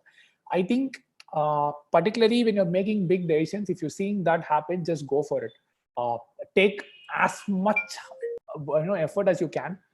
Take as much responsibility as you can, and go to the next level in your life. It could mean just a small, doing a bigger project. It could mean attempting something new, whatever. But watch out for that. It doesn't come often. It is basically the universe is aligning with you. Just pick up that and go to the next level. That is what I just wanted to share. I have tried to do that. I still continue to do that, and it has worked out for me. So that's why I'm sharing that message. So all that is fine. So you got a seat, and now you basically you've gotten lucky to start with. But the most important thing is you're only just starting, right? After that, the rocket has to actually go to wherever it is taking you, and so on. So I thought when this moment comes, you don't know when it will come. It's a little bit like they say in sailing, and I've seen in some boats and all in the US they talk about this very commonly. They say that you have to put out your sails and be waiting. You don't know when the wind will blow, but when the wind blows, if you don't have a sail, you can't go anywhere, right? So similarly, you should be putting the hard work and being ready. Sometimes when that last bit of luck comes, it will push you in the direction you want to go or to the next level. So there is a pre-work to be done. Otherwise, luck is useless. You'll just feel good. That's all. It doesn't make any difference. So that is what the next few slides are going to be about, right? So first thing I have felt when you're trying to do something big, when you're trying to find something about yourself or in a new project, I think patience is a very important and difficult virtue to develop. Mainly because particularly when you're young, at least you want to see results rapidly. You might compare yourself with others, and they might be doing something faster, and these things tend to irritate you or frustrate you a little bit. And I think it is very important to develop patience, to listen to what you really want to do and just go ahead with it, immaterial about what the rest of the world is doing, immaterial about what the response you're getting is. There are some quick, easy exercises you can do for that, actually, right? Like for example, let's say I saw a very interesting movie, right? I can actually, let's say I know I want to tell my friend that this is awesome movie, go watch. I just give myself 10 minutes from the moment I got the thought before I actually send the message. It is just for me to tell myself that I will take that extra 5 minutes of patience to, that it'll teach me a little bit about mind control, and it'll take me a little bit more in terms of, okay, I don't need to react immediately to everything I'm feeling. So I think that way I have tried to develop some patience. It has worked for me. So just a suggestion if you want to take it or do something like that. But these things are easy to develop. You don't need to go for a course for it or something, but it is important to develop. Next part I think is integrity, right? This is too important. Actually, I myself have realized it only very recently. Simple things like, say for example, you are saying that, you're coming at a particular time to a meeting, and then you don't come at that time, for example, or you're saying that you'll call your friend at 5 p.m. but you're not calling him or her or whatever, right? Small things, but these things actually start to tell other people around you how much they can value your words. Otherwise they'll be like, yeah, he will say something, he will do something else, right? And you don't want that to be the notion that people develop, particularly when you get into your profession. Amongst friends anyway, it's okay, they understand you, they'll work with you. But then suddenly it's not like a switch, right? With my friends I'll be very casual and very like informal and be completely okay, but then suddenly in profession I'll be spot on, I'll be super disciplined and so on. So integrity could be developed even in a personal front, and then it'll automatically become the only way you are. It becomes a habit. It becomes, that is how you become. and that will automatically come into your profession as well. It has helped me a lot. Again, I'm sharing only from my personal life, is from when I'm fundraising, right? When I tell people I'll give them something and I give them. When I tell customers that, I'll give them something and I will deliver by a certain date and I deliver. When I tell my team that, I will make this happen for them, and by that time I make it happen. These small things, they basically only then start taking me seriously. Otherwise, I'm some random person saying something. So all of this, if you wait to do after you become lucky, that is too late. That's why this section of the presentation, I titled it as what to do while you're waiting for that opportunity to come, right? So patience I spoke about, now integrity as well. The last part, or actually two more parts, but communication skill is one other important thing. Anything big in life and anything important in life cannot be done without actually a team. And if you're working in a team, the most important thing is to be able to communicate your idea or your whatever, your vision, or even a simple like a drawing or a diagram, whatever, right? You should be able to tell someone something. And I think it is important to focus on that. One thing I have realized from running a team so far is that it's extremely hard to communicate more than 60-70% efficiently if you're just talking, right? Maybe with slides it goes to 75%, maybe with an engineering drawing or with an equation it goes to 80-85%. But normally when you're in a normal conversation with your team, 50% is all that gets communicated. You will be saying something, he will be listening to something else. That is how humans are, right? It is not my problem or his problem. It is just the way we are. So it has helped me a lot to just keep in mind that, just to remember that what I'm saying, only 50% people will get. Like even now I'm talking in this conversation, but I'm assuming that only 50% of this is reaching people, even though I think it's a very clear presentation. And that is helping me to, focus on some more areas or to try to simplify how I'm talking about it and so on. So communication is everything, right? Mathematics is communication, English is communication, programming language C is communication, and so on. But keep that in mind. Keep in mind that when you're talking, usually only 50% gets through. The remaining, you will have to take that extra effort. And I think these things are extremely important to have when you're in a period of, good luck. Then this one, I have learned it also from my experience only here. It is a fact that, whenever you're doing something big again, or when you're following your heart, things are not always, like it is not like a small ripple. It's like a big, roller coaster, right? You have a high, and that day you will feel really good. Maybe you got a customer, maybe you got a good project sanction, maybe some investor gave me funding. So those things are actually really good. Hello. Okay, I'm seeing some red lines being drawn. Okay, anyway, but on but the low days are actually pretty bad, in the sense if the failures are also pretty hard. Like I'm trying some engine testing and it's not working, or there was some particular failure in some hardware we developed. So again, for the people, I identify the film industry a lot as well, so that's why I keep going back to film this thing. But in this comedian called Varivel, there in Tamil, there is this phrase he says, meaning like he's able to take anything he's put on him. Similarly, I think the ability to take the lows is extremely important.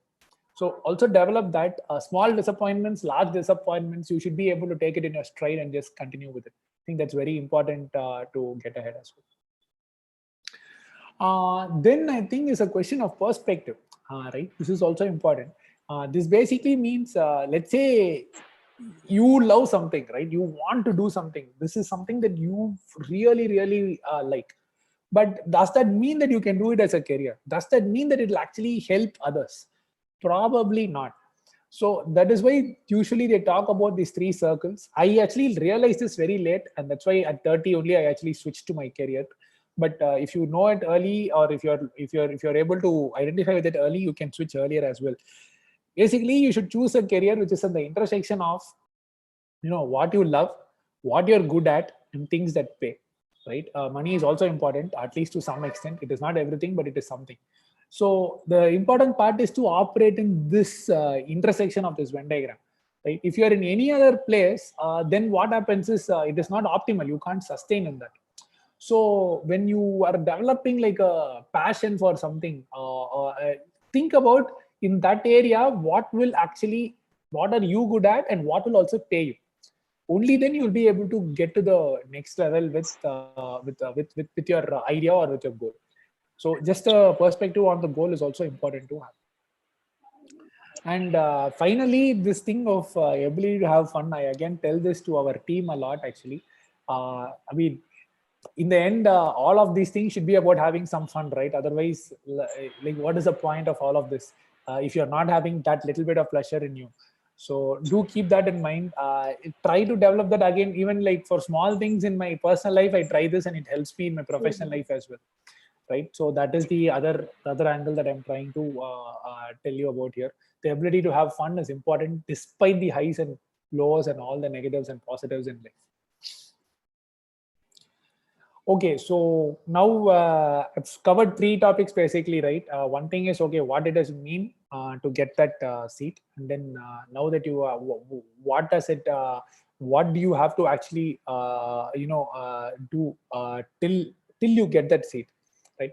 Now we're getting into this section where I just wanted to quickly talk about what happens once you get that seat, right? Now you suddenly that is the real beginning of the journey, right? You have an opportunity has come and knocked at your door and you are saying, I am going to grab it. And you're already made the preparation by doing all the things I just spoke about. So what next? All right. So in that context, I think just wanted to tell about a couple of things. First thing is, what do you think people will expect? Right. What is expected of you once? I think the simple answer is everything. Okay, this is the dream opportunity for you and it has come to you. Basically, then should be nothing that's holding you back, right? So you should be ready to give it everything that you have to actually make that a successful mission, whatever it takes. So remember that once you get that seat, that is when things are just starting. It's basically ignition. After that, you have a journey to fulfill. So keep that in mind and remember that it is a beginning, it is not the end. Having the right opportunity is not the means, it's not the end, it is just a means to a bigger end. So I think that is important to think about as well. So then let us get to, okay, so what do you need in you, right? After you get that opportunity, right? One thing is persistence. I believe that, particularly we work in hardware and, obviously any hardware is hard. Space tech hardware is extremely hard. So one thing I've learned from our mentors, our own, retired ISRO scientists and professor and so on, is the persistence angle, right? Whatever happens, just keep at it. You don't need to be emotionally attached to your goal and be feeling tired or something. You just keep at it for long enough, things will move. All right, but you have to be at it. That is very, very important. So it has worked for us quite a bit. Like we struggled so much in the first 1 year to even raise funding, and finally we got it right. And I think persistence mattered there. Similarly, when I tried to approach a professor, before Professor Satya Chakravarti, some 70-80 people didn't even reply to my email or so on. And I only am saying that I got lucky and I had to wait till I get lucky, right? That part is that waiting part is what is the persistence part that I'm talking about. So keep that in mind as well. I think that will really help to get through the hard phase. And this is something I again will talk about from a team and communication standpoint, right? I told about communication before. This one is the next step to that. Anything big means you have to have multiple people, and then you should be able to identify people to work with, right? Or sometimes you don't have the option, you are just given one person, right? So you can't hire people. You're like, hey, this is your colleague, this is the team, go work with the team. Now the ability to work with the team is actually an important thing to think about. One thing I have practiced, I used to do this in college also, and I have told some others in my team as well, try to always work with people who you don't get along with, right? That will actually push you outside of your comfort zone. It will teach you why you are not able to work with that person and so on. And I think it is extremely important to be able to work as a team and have that team spirit. I think, for example, like any large sports team or something, always when there is a victory, the question is, hey, that's a great team, right? No one talks about one person or two people. So how do you find good people? If you have the opportunity to find it, great. If not, okay, you're only stuck with some 5 people, then it was about like your boss did it or something. How is the best way you can work with them? I think that's an important attribute to develop. Think about these things as well. Usually when in my team, when we hire people just out of college, I find it like a lot of people are very focused on the technical part. They're really good at it, but it stops with that, right? It doesn't translate into going to, okay, how will person A and person B together work on a problem? I think that is an important thing. You can start off small. One thing we have told our team is find the most difficult person you can in the team. Like everyone has one person they won't get along with it. It's very normal. We are all human beings, so that happens. You and him go and plant a small tree somewhere. That's all. Right now they have to figure out where to plant the tree, where they'll get the seed, who will dig, who will plant, who will take care of the tree for the first 10 days, and so on. It just puts two people together by force, and they then start to understand, okay, why they are not able to get along, why the other person is not able to get along, and it opens up your mind that other people can also come in. So it's a very small exercise, right? Planting a tree. Similarly, you can think of other things as well. But the point is to keep that ability to hire and run teams as an important aspect to do something. And then comes the question of some business sense in profession, right? So a lot of us are in engineering. So sometimes we lose track of why we are doing what we are doing from a business standpoint, particularly if you are in the private sector, right? So, business sense is not about like doing MBA and, having some large accounting sheets and so on. Business sense is simple value addition only. What you are adding as value, and for that, what you are spending and what you're getting in return. Right, simple. It could actually be even within two engineering teams, right? One team is delivering one output to the other team actually wants to take that and do something else with it. In the process, what is this team spending, what is that team spending, and so on.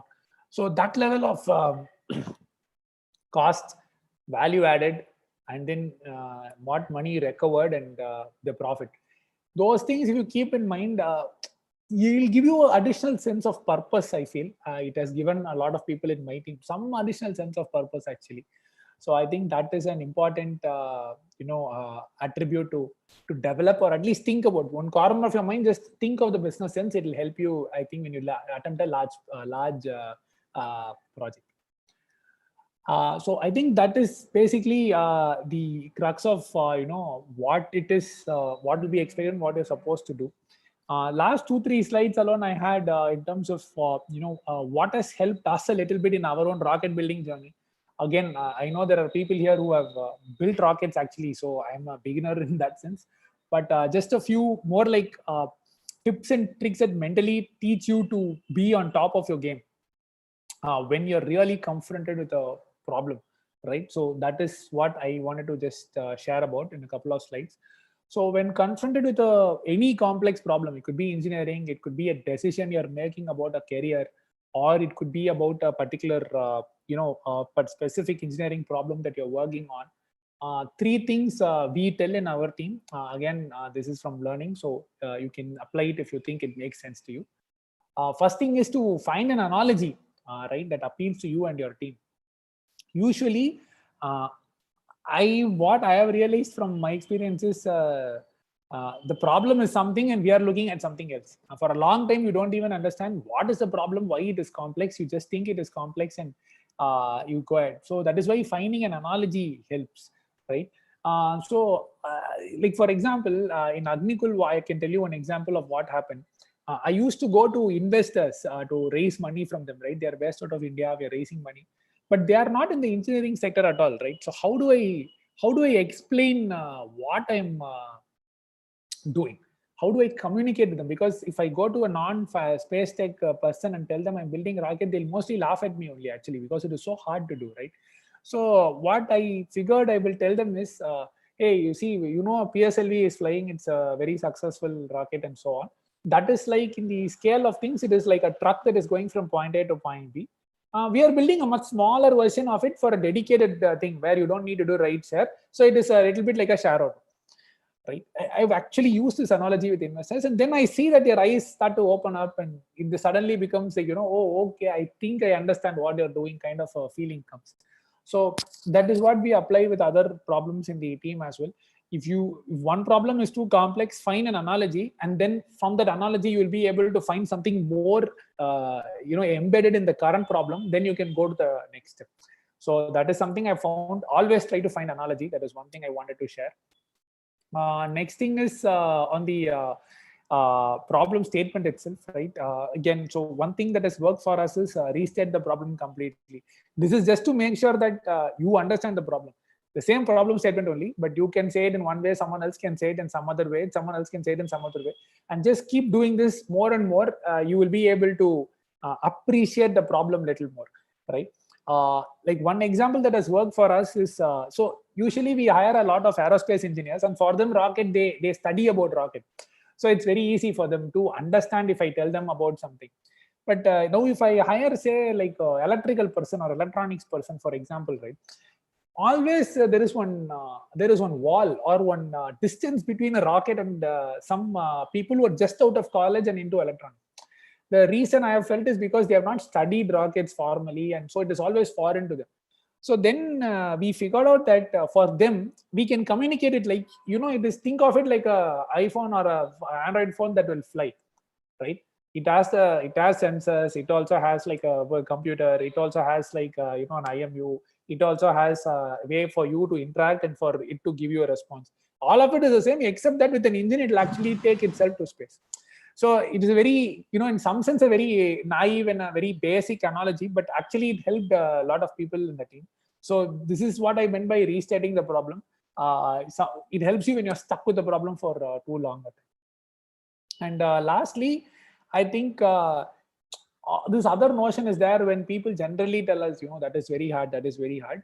I think it helps to take a second to actually understand who is saying that and why they are saying that, right? Usually there is this, some opinion comes from somewhere. It might be from a completely out of context situation, right?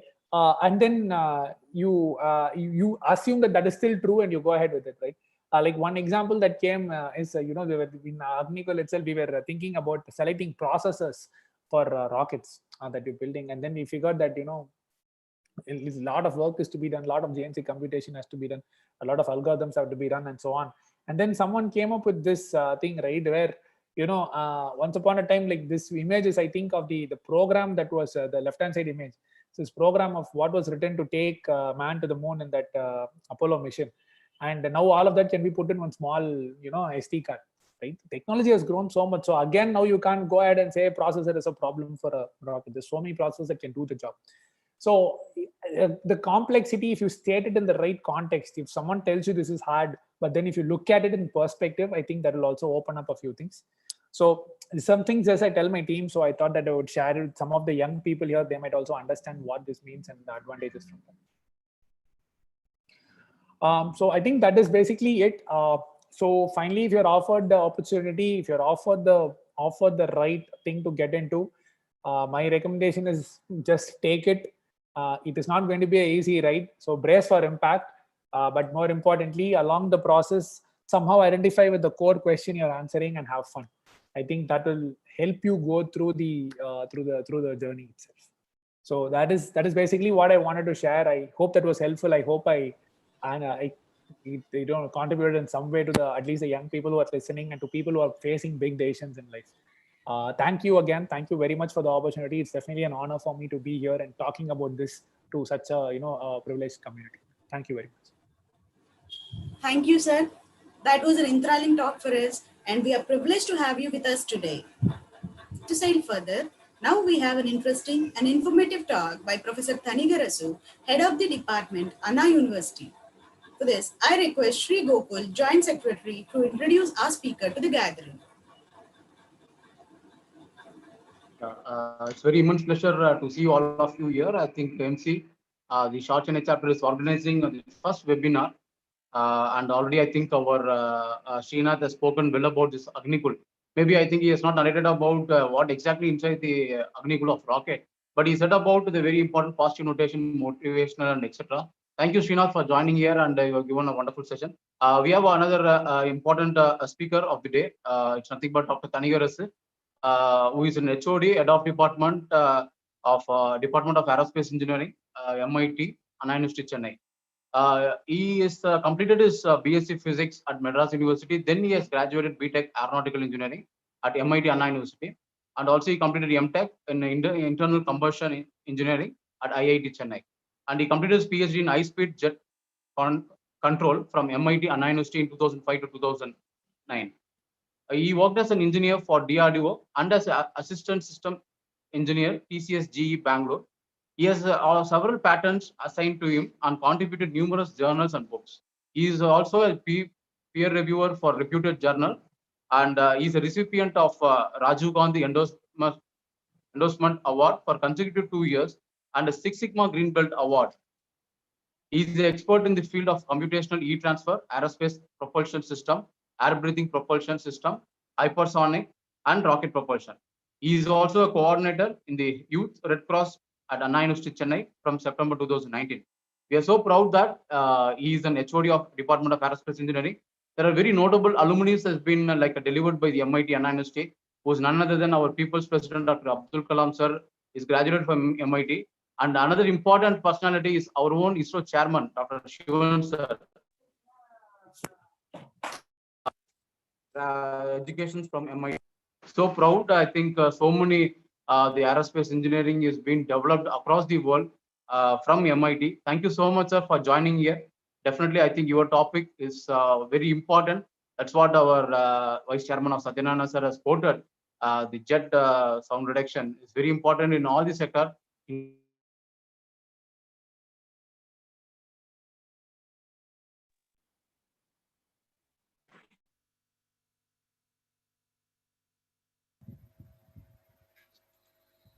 Can you hear us, sir? Yeah, I'm here. Can you hear me?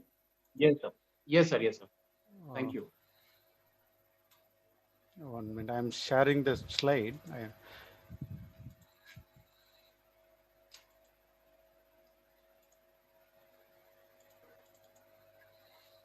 Can you see the slide? Are Yes, able to we can able to see. Yes, Yeah, yes. yeah. Yeah, very good evening to all of you present here, and respected President of HEMSI High Energy Material Society of India,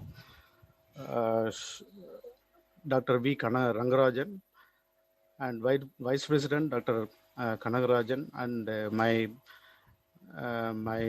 guide as well as my professor, S.R. Chakravarti sir, and my friend Gokul, and the participants of this today's webinar. Can you hear me? Yes, sir. Very well, sir. Yeah, yeah. So a very good evening, one and all present here. So it gives me great pleasure to really share my views and the little work we have been doing, as our Professor Chakravarti sir mentioned. So in this August day. And as Sri Gokul mentioned that MIT, Madras Institute of Technology, is a pioneering institute which started offering aeronautics before this IITs and all. So MIT and IICs were the pioneering institute started offering this aeronautical engineering degree. And of course, I'm proud to say that yesterday only we have celebrated the birthday of Dr. Kalam as a Youth Awakening Day. And we have been celebrating, okay. And we all know that Dr. Kalam contributed a lot to ISRO, starting from SLV3. And also, I am proud to say that our alumnus, illustrious alumnus, Dr. K. Sivan, is now the chairman of ISRO. Such a credit the MIT has got. So with this, I would like to just start about my topic. And really, the first speech was very interesting speech given by the young chap of from IIT Madras. So I don't know. This its time is around 6:45. I will try to wind up my speech before 7:20 or 7:25.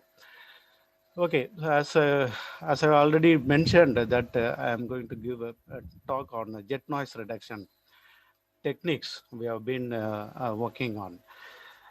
So I'm Professor Tanige Arasu, currently heading the department, and I'm just trying to, yeah, it's moving. The slide is moving, and my speech would have these sub chapters like introduction, and of course the what is noise and what are the types of noises, the sources of noise, and what work we are doing on reducing the jet noise. So before discussing on this, we would, as the title indicates, what is jet noise? What is jet first? We should know. Of course, you all know because you are all most of you are scientists working in ISRO. You would be knowing very well. So jet is actually a pressure-driven shear flow, and of course, it has got characteristics that the ratio of the axial to the width is constant. The axial distance to width is a constant. That is the one of the characteristics of the jet. But it can also be defined as the shear flow. It is a shear flow because high energy flow coming out of a nozzle. It can be a convergent nozzle or convergent divergent nozzle. It gets into atmosphere. It tries to mix with the atmosphere, which is having almost zero momentum. So the shear shear action is dominant because you all know that the shear action between the two medium is proportional to the velocity difference of the two medium. So here one is having a very high momentum and of course the velocity, and the other one is of course zero momentum. So of course, obviously, the jet is a shear dominant region we have, and of course, this jet obviously is the main source of noise, whether it is an aircraft or aircraft engine or a rocket engine. So indirectly, the jet control is doing a lot of okay several purpose, like it reduces the noise and also it reduces the infrared signatures, and also with respect to the rocket launch vehicles when it's about to launch, it also reduces the base heat reduction of the rocket components and all. So we are working on this jet control techniques, and we have been adopting so many innovative techniques to control this jet, and basically indirectly we are controlling, trying to reduce the noise levels, of course indirectly. So in the way of okay increasing the mixing of the jet into the atmosphere. So actually this slide shows that okay, that are different noise sources of Sir, an aircraft. you can enlarge your screen. So full screen mode, you can go, please. Yeah, I'll just yeah, is it okay? Done, sir. Thank you. Yeah. So okay, so these two slides are only basic slides. You all know very well that the sources of noise from an aircraft. Okay, you know the compressor. Okay, the interaction between the solid and the fluid. Obviously, rotating components would contribute some amount of noise, as far as gas turbine engine is concerned, compressor and turbine. And of course, even in the non-rotating components, kind of intake and even nozzle, inside the intake and the nozzle, we may have some kind of boundary layers, and of course, you may have kind of vortex generation inside the boundary layer because of the shear action inside the boundary layer. We all know that it is a bound vortex in the vortex that is generated inside the boundary layer and all. So that also contribute to some kind of noise. Okay, so all the components of the aircraft okay, engine contributes noise, and of course accumulation of all this noise would definitely be kind of unwanted thing for the people as well as for the passengers who are traveling in an aircraft. And even if you take this rocket engines, we just have to minimize the, try to minimize the noise that emanates from jet, exhaust jet coming out of the CD nozzle. Of course, with different kinds of expansions like over expansion, under expansions, and in fact, we have a kind of a shock pattern in this kind of uneven expansions and all, which we are going to maybe discuss in the future slides and all. Actually, as far as jet noise is concerned, actually there are three types of noises. Noise we can even define. One is a mixing noise, which actually is generated because of the mixing process between the high energy velocity, high energy jet, and when they mix the high energy jet, they mix with the ambient. The shear action is dominant, and because of the shear action, you have a turbulence. So this turbulence intensity or the turbulent mixing would lead to some kind of noise that is called mixing noise. Of course, this is somewhat kind of unwanted noise we would get. In addition to this turbulent noise, we also have shock associated noise. Of course, this shock associated noise would prevail in a region where there is a presence of shock. Of course, if there is a supersonic region, the rocket engine ejecting the supersonic jet, of course, at under expansion as well as over expansion levels, there will be a formation of a shock pattern, shock shell structures, including the mag disk, and the shock shell structures would prolong for certain distance in the ambient. You might have seen even in the engine exhaust supersonic fighter aircraft.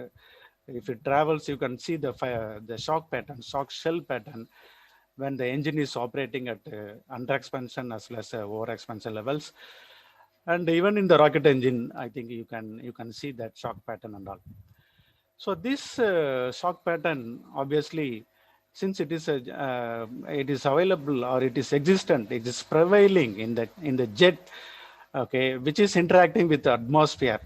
So you have both mixing and shear dominated region, as well as shock pattern, prevailing of shock pattern in the jet exhaust.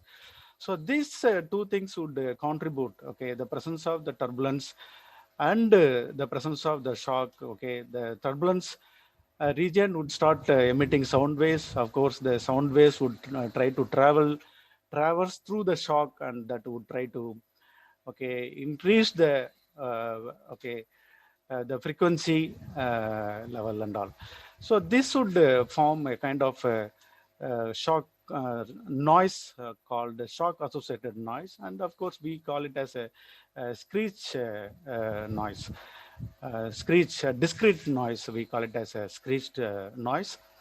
And of course, if the noise is having some kind of bandwidth, then it is called broadband noise and all.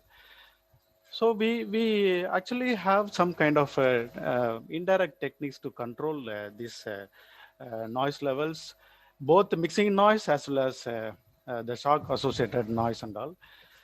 And by just controlling the jet which is coming out of the convergent nozzle or convergent divergent nozzle, we adopt some techniques by reducing or by promoting the mixing. Of course, if you promote the mixing, the velocity, the momentum is reduced. The momentum of the jet is reduced in the atmosphere. We all know that the momentum of the jet or the velocity is proportional to the power of sound. If you reduce the velocity, as we do in the case of a turbofan engine, there is a high momentum region which is coming out of jet, which is coming out of the hot nozzle, and also the low momentum jet which is coming out of the cold nozzle. And the hot jet and cold jet would try to mix, and which would also reduce the noise level. So the effective jet velocity would reduce, okay, and the mixing is promoted. So we try to reduce the noise that emanates from the jet, that is from the conversion nozzle or the conversion supersonic or even subsonic nozzle. Of course, subsonic, we go for trying to reduce the uh, noise due to mixing and by promoting the mixing. And in the case of supersonic, and of course in the subsonic level, we also operate the nozzle, conversion nozzle at highly underexpanded condition. So highly underexpanded condition would definitely deliver. Okay, of course at the nozzle exit it would deliver the sonic flow at the throat, that is the nozzle exit. M is equal, Mach number is equal to 1 sonic jet. But once it comes out of the nozzle exit, I think it tries to attain equilibrium by interacting with the atmosphere, which is of infinite volume and space. But thus it would try to form a kind of shock cell structure, and so the expansion fan is formed at the nozzle lip in the case of conversion nozzle. So even in the convergent nozzle jet, the jet which is produced by a convergent nozzle, we also have a local supersonic flow. That is what I'm trying to tell. We also have a local supersonic flow outside the nozzle. Okay, and of course, supersonic flow. We also have a formation of Mach disk, and we also have okay, the combination of expansion fan and also the compression waves and all. So this would try to form a kind of a shock pattern or shock train in the underexpanded jet in the case of convergent nozzle.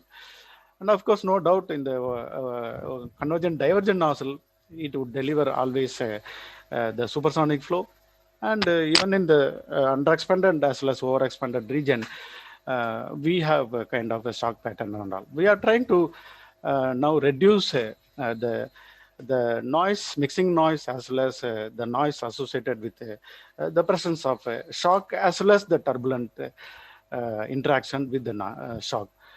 And you can see this PowerPoint slide. See, you can see this aircraft would be generating the decibel of 160, and even at the range, even the rocket engine also the more than that. Okay, so we are trying to reduce this high level noise by some means. These are the sources of noise from an aircraft engine, and you've already seen the main noise is coming from the engine. Okay, so as I already told you, there are three types of noises. One is mixing noise, and the broadband noise due to shock, and also screech tone. Okay, so that is actually drawn in terms of SPL, sound pressure level, and the Strohal number. Okay, so this screech tone, I think we can try to minimize. Okay, so to certain level that we are doing it. So all this noise we are trying to minimize by adopting some kind of techniques, okay, called active control as well as the passive control techniques. Okay, so now I think we can even directly go to the, let's not take much time on this. I have given some introduction to this noise. We will directly go to our work that is called jet control techniques. So you know that the jet regions are divided into three regions. One is potential core regions, then the transition region or the developing zone, then the fully developed regions. The velocity profiles are shown in each regions. The velocity profiles are shown here. Of course, in the fully developed region, it is also called as a self-similar region, and because the shape of the region is very similar. Okay, after that developed region, so it is called a self-similar region where the velocity is maximum at the center along the center line, and on either side of the center line the velocity would reduce, and of course at the jet boundary the velocity becomes zero. So jet boundary is the interface between the jet and the ambient. So this with this illustration, we generally adopted three different types of passive control techniques. That is, by introducing a kind of arc tab at the nozzle exit, we have used the convergent nozzle. Of course, we also operated the convergent nozzle at underexpanded, different types of levels of underexpansion, underexpanded conditions and all. So we used arc tabs, at the nozzle exit, two arc tabs fixed diametrically opposite. And also we used, apart from this arc tab, we found how this mixing has been improved and how the strength of the shock has been reduced, thus the noise levels as well as the infrared signatures. So we use the state perforated tabs. The perforated tab means a rectangular tab fixed at the convergent nozzle, and we had a perforation at the rectangular tab fixed at the convergent nozzle exit. Okay, so when the jet comes out of the convergent nozzle, it hits the tab, either arc tab or straight tab, which is facing perpendicular to the flow, and it has got some perforation and all. So we try to generate a small perforated jet, small jet, micro jets through the perforation by using the energy available in the nozzle exit. So it is called passive control technique. And also we use slanted perforation. The perforation we made at a certain degree of inclination, and we made the jets to interact. The small jets generated through the perforation interact with the main jet as well as the perforated the jets which are coming out of the perforation. So these kind of techniques were used. This diagram shows the nozzle exit, and we used to place the tabs at the nozzle exit. What different types of tabs I already told you. The arc tab, of this form facing in when the flow concave as well as convex surfaces facing in and facing out the flow, and this is called the rectangular tab and all. Of course, we make a perforation at the rectangular tab and fix the tabs at the nozzle exit. Diameter, we used to have only two tabs diametrically opposite, fixed at the nozzle exit in a diametrically opposite. And this, when we fix the tab at the nozzle exit, and when we don't fix the tab at the nozzle exit, we got different types of profile, that is the Mach profile or the velocity profile. And this diagram shows the longitudinal distance or the nozzle, the axis drawn from the center of the nozzle, that is called the longitudinal axis. We term it as a longitudinal axis, and we measured the velocities. We measured the total pressures. We measured the total pressures using the pitot tube, and we also have a well-established jet lab, to measure the total pressure, and also we use data acquisition systems to acquire the data, and we converted this the total pressure into velocity and the Mach number and all. And we can see that there is a lot of difference between the profile we got between the jet without the tab. Of course, in this slide I am showing it, that the profile with arc tabs, arc tabs, rectangular tabs, and actually there are four curves are there. One is a free jet without control, and the other three are rectangular tab profile we have obtained with the rectangular tabs at the nozzle exit, and the profile with the arc tab facing in, of course, the concave surface facing to the flow and facing out the flow and all. Obviously, there are a lot of differences we found with this orientation of the tab, arc tabs. So with this, we found that the arc tab facing in, the concave surface facing into the flow, makes the flow stagnant and at the concave surface, and there exists the pressure difference. This is the This is the arc tab facing into the flow. When the flow comes and hits the tab, I think the flow becomes stagnant, and then because of the curvature, it would start moving. So you know that okay, there exists a lot of pressure. The pressure is very high. Both even static pressure is very high here because almost the flow becomes stagnant here. So the static pressure is almost equal to the stagnation pressure. Okay, at the inner surface of the tab. Of course, immediately outside the tab, okay, we have a kind of low pressure region because there is no flow here, and this pressure difference, low pressure and the high pressure difference, okay, form a very strong vortices. Okay, the vortices we call it as a streamwise vortices, and these vortices are responsible for improving or the increasing the mixing, okay, between the main jet and the ambient. Okay, between the main jet and the ambient. So the pressure difference created by the arc tab facing in is very high, and the strength of the vortices also is proportionately very high. So we are able to okay get a better mixing for the arc tab facing in as compared to the rectangular tab, and of course the pressure difference generated because of the this configuration that is facing out the flow is very less, because the pressure obviously easily the flow will try to move follow the surface, and it would the pressure in the upstream of the tab would be very less.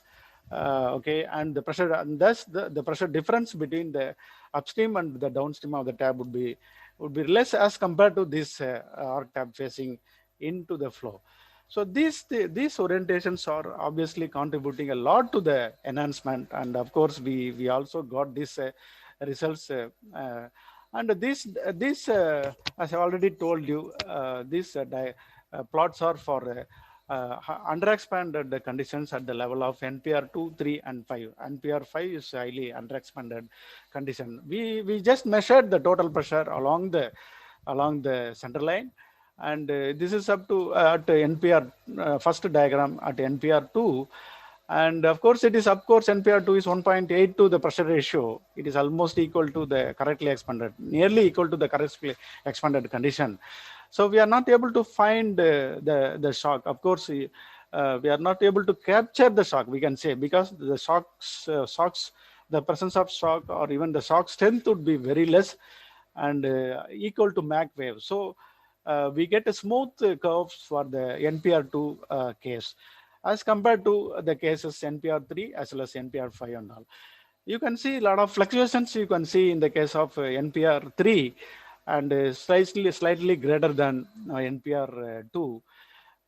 You can assume that NPR3 is thrice the atmospheric pressure, approximately 3 bar. Actually, it is not approximately. Approximately, I can say that actually it is not. Approximately, we can say that it is 3 bar. And when we found that there is a pressure fluctuation, that is total pressure fluctuations along the central line of the jet, not inside the nozzle, outside the nozzle, from the nozzle exit.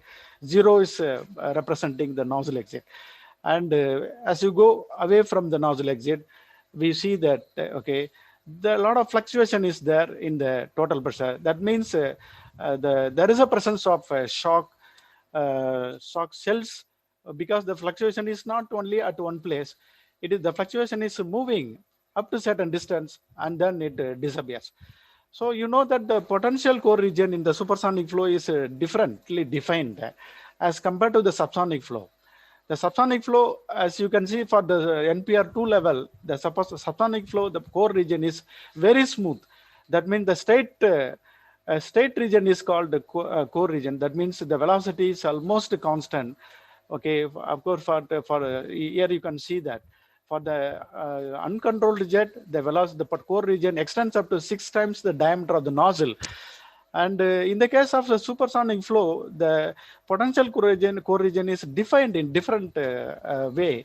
That is, as long as the shock shell structure is present, okay, the distance from the nozzle exit to the place till the fluctuation exists is called potential core region in the case of supersonic flow.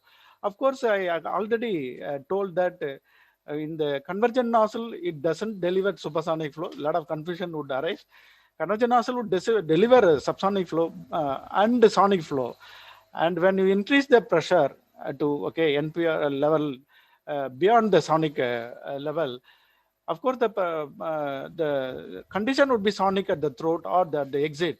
But after that, you will get the expansion fan and even the Mac disk and all. We also found that there is a presence of Mac disk.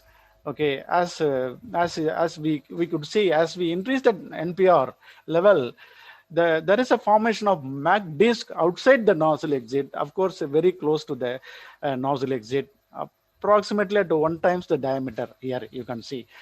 So there is a lot of total pressure loss that shows that there is a presence of Mac disk. And after the Mac disk, the severe total pressure loss is there. And of course, the local total pressure loss is there, not okay. So once the total pressure loss is there after the Mac disk, the flow becomes subsonic. And of course, the subsonic flow gains momentum from the surroundings because from the surroundings, the flow is of a mixed flow. Okay, you can also have supersonic flow and the subsonic flow. So you have a mixed flow, and you can see that the fluctuation for the tabbed jet is very less. So you know that if the fluctuation is very less, then the strength of the shock is very less. When the strength of the shock is very less, obviously the shock associated noise would also be very less. Whether it is a screech tone or it is a broadband noise, it would definitely be very less. So the strength of the shock we are reducing. So indirectly we are reducing the shock associated noise. You can see that the bottommost, the curve belongs to the arc tab facing in and out. And this is the shadow crop picture of a shock pattern. We have a shock shell pattern obtained in our lab at different levels of under expansion. That is for different types of tabs. Okay, our tab facing in, facing out, and the rectangular tabs and all. So this is the topmost shadow graph picture shows that it is for uncontrolled jet. That means without the presence of tab, and you can see yes, clear Mac disk present at NPR 5. As I already told you, in the Mac disk would form at a higher level of nozzle pressure ratio. You can see the first the Mac disk is seen very close to the nozzle, and and it is having more intent, and that shows that it is a strong Mac disk is formed without the tab. And with the tabs, arc tab facing in and facing out, the jet is distorted first. As you can see, it is viewed in different directions. Okay, and the B diagram viewed as along the tab as well as normal to the so the shock shell is disturbed. But whereas in the case of shock pattern is disturbed, whereas in the case of uncontrolled jet, the shock pattern is not disturbed. Even if we view from different directions, and since it is axisymmetric jet, and the shock pattern would be the same. But in the case of tabbed jet, the shock pattern would be different for different tabs. And even if you orient, or if the view of the orientation changes, the jet would not be axisymmetric, and jet gets disturbed. That also is clear very much here. So it shows that the strength of the shock is highly disturbed because of this. The reason, the physics behind this is that the formation of vortices coming out of the tabs, we use. So you know that the presence of tabs would shed the vortices, mainly the streamwise vortices, that would travel a long distance inside the jet, and that would try to have two types of eddies. One is large eddies and the small eddies. You know that large eddies would try to transport the masses from one place to the other, and the small eddies would try to improve the mixing, increase the mixing okay, between the two jet core and the ambient, and even inside the jet also. So these vortices generally would get generated at the tab because of, okay, many factors. Because of the pressure difference, the tab creates behind the jet. Behind the tab you have low pressure, and upstream of the tab you have high pressure. That would try to make the flow to actually to a fluid element to move or to translate about a certain axis, of course, even spin about an axis. So these vortices would try to, okay, travel in the jet, and okay, and it will try to reduce the strength of the shock, and it would try to improve the mixing in the case of subsonic, and it would try to reduce the shock in the case of supersonic region. Okay, if there is a presence of, as long as supersonic region is present, obviously you will have the presence of shock. And if there is a presence of shock, these CMOS vortices would try to reduce the strength, and thus the shock associated noise like screech tone as well as the broadband noise would definitely get reduced. So as I already told you, this diagram, we use a total different types of tab. That is a rectangular tab. We make a hole at the tab, maybe at the center of the tab, and when the jet comes out of the comes out of the nozzle exit, okay, it will also generate small jets through the jet. We are not using, okay, micro jets from the outside. That is called, of course, the next slide. Next, we are also working on that is called active control technique. And here it is a passive control itself. We actually had a very nice idea that we made a hole at the tab. And this is the first time actually we are working on. And we also obtained, or we also applied for patent. Soon, I think we are going to obtain a patent for this and all. We made a perforation at the tab, and not only it generates a pressure difference, but it also generates microjets. So these microjets would try to interact with the main jet, and you can see from this, microjets would come out from the tab, and it would try to, of course, with the different momentum, because the moment the rho AV, the velocity also would be less, would coming out of the perforation, and the area also would be, so momentum also would be very less. And we are working on what is the momentum that would try to be consistent and strong to interact with the main, how long it would interact, all those things we are just working on. Right now, this microjet would try to travel into the main jet to some distance, depending upon the momentum of the microjet, because it is trying to interact with the high momentum jet, main jet. So depending upon the level of the momentum, okay, so it would travel to a longer distance. Okay, so whenever it travels, it will also try to interact with the main jet and create a shear action and create a kind of local turbulence regions. So these local turbulence regions would definitely improve the mixing. Okay, and also in the case of under expansion levels, it would try to reduce the noise levels and all.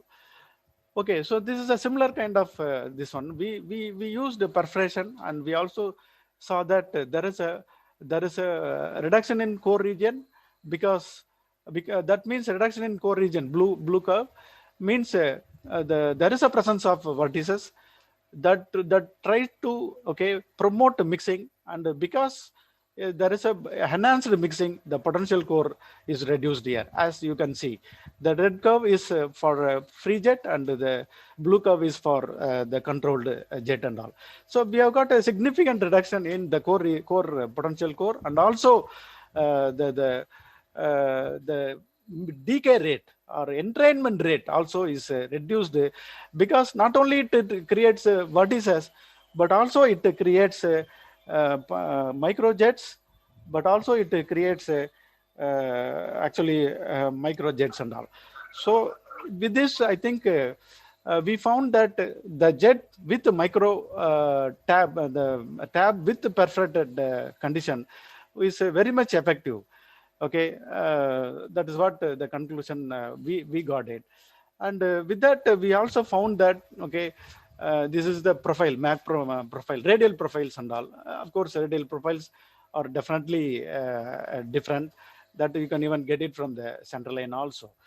Okay, so these are the under expanded conditions, NPR 3 level. There is a fluctuations and all. This is the tetrahedral tab perforations and all. So some simulations we did, and of course the simulations there is a kind of a radial profile. There is a kind of jump here.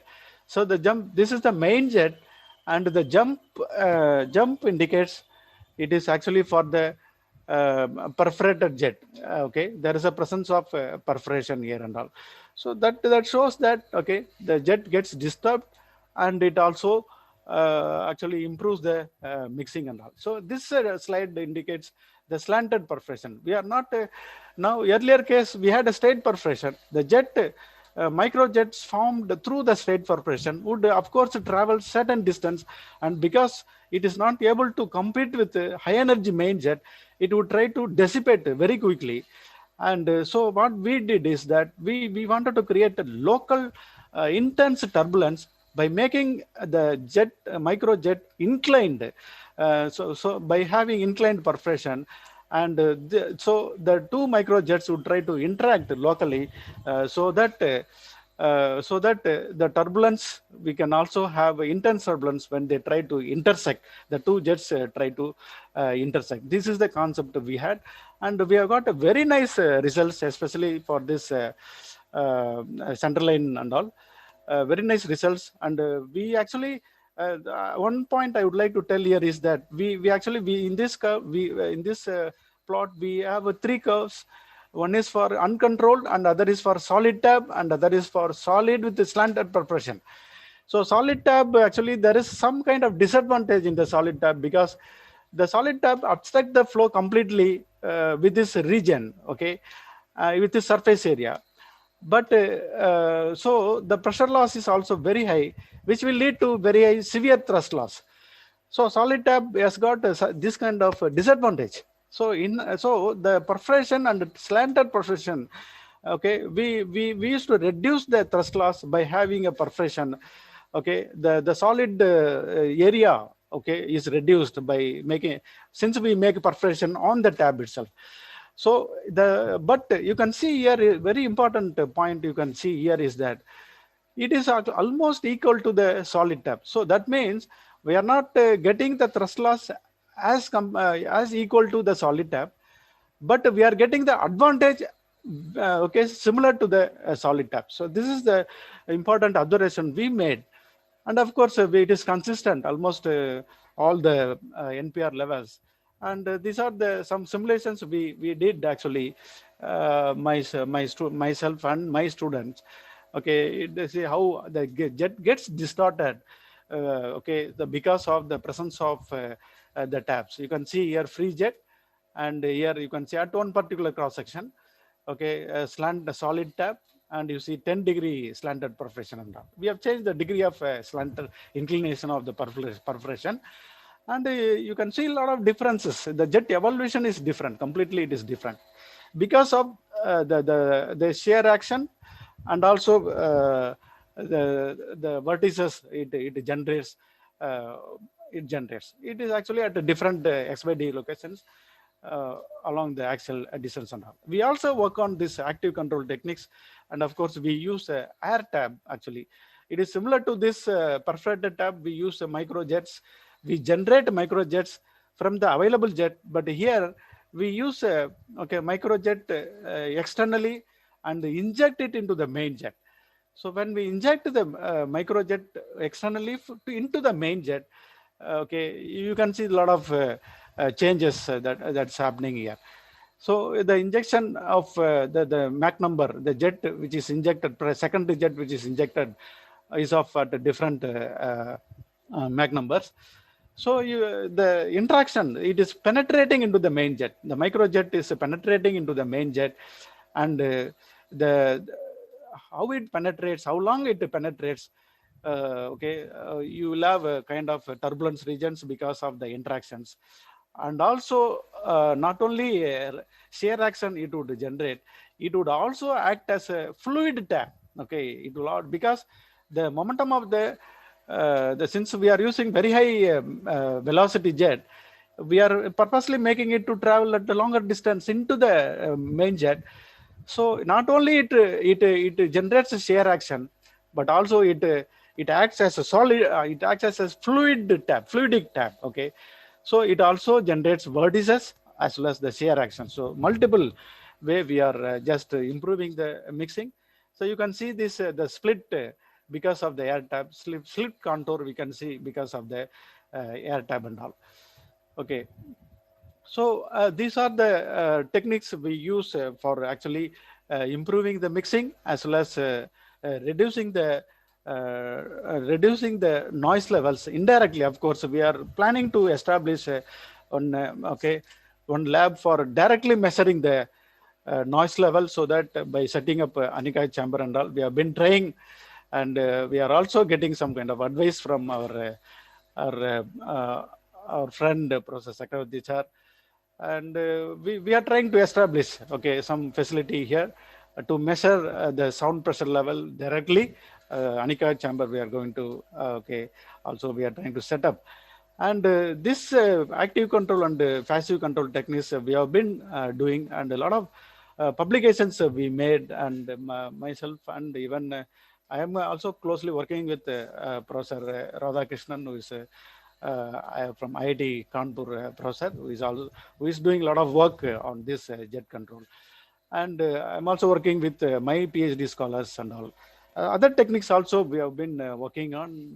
Of course, since our PhD students are working on these techniques, I think we are not able to reveal all those things. These are the techniques we have used, and for which our these problems and all our students have already used it and published it in the journal. So I am presenting it to you. So we continue working on this, of course, friends. Whatever we have done, little, I just wanted to share with you, because this is actually a new, this is the first time I'm giving some kind of talk in this HEMSI, High Energy Material Society of India, Chennai chapter. Of course, I would I am interested to even contribute a lot to this society, even to become a member of this society, because I'm still not a member. I don't know what is the eligibility condition to become a member of this society and all. So really, I'm happy that I have shared whatever that little work we have been doing it in our laboratory, well-established laboratory at MIT. And I'm really happy that HEMSI has given me a chance to share my research work with you. And I thank you one and all for patient listening for about half an hour to my lecture. Thank you very much. Thank you, sir. The session was very interesting, sir. And it was a fabulous session, and we are glad to receive it. Yeah. Oh, thank you, sir. Thank you. Now, let us move on to the feedback session. First, I'd like to... Ashwini, I think sir can remove sharing. Oh, how should I remove? Bottom sharing will be there, so that you can remove it, sir. Like you can... okay. Bottom sharing. 1 minute. Yes, sir. Okay, sir. Fine. Yes. Yeah, Ashwini. Is it removed? Yeah, it was removed. Sir. I have removed it. Thank you. Thank you. Thanks a lot. Thank you, sir. I'm Kanagraji here. Madam, can you agree for one or two questions to Professor Tangayarsu? Yes, sir. Can you repeat? If Ashwini agrees, I want to ask one or two questions to you. Yeah, sure. You're most welcome. Yeah. Sir, I just tried to understand your presentation, but I am very poor in this type of mechanics of jets. However, being in rockets, we cannot say I don't know about the plumes. So I only just want to make others to understand one thing. Okay. So my questions are very basic. Yeah. Why sound comes at all? Why sound has to come? when there is a chemical reaction, by sound has to come. When there is a chemical reaction, the No, gases are yeah, hot. understood. Understood. That I understood your question, sir. I have understood your question. The chemical reaction is taking place inside the combustion chamber, whether it is a kind of a thrust chamber in the case of rocket engine or a gas turbine engine combustion chamber. The chemical reaction is taking place inside the combustion chamber. And when it comes out after the combustion, a gas is coming out, and that with a very high momentum through a nozzle. Maybe in the case of gas turbine engine, it first after the combustion it enters into the turbine and then a nozzle. So when it comes out of the nozzle, the velocity would be very high, and it ejects. The jet obviously has to come out of the nozzle, and it should get mixed with ambient. Obviously there won't be any noise that would be emanating because of the chemical reaction, but the noise would be emanating, as I already told you, when the two jets or the two mediums are interacting with a lot of difference in velocity, as I already told you. Yeah, yeah. Sir, I just put it like this. Maybe Professor Chakravarti also can react.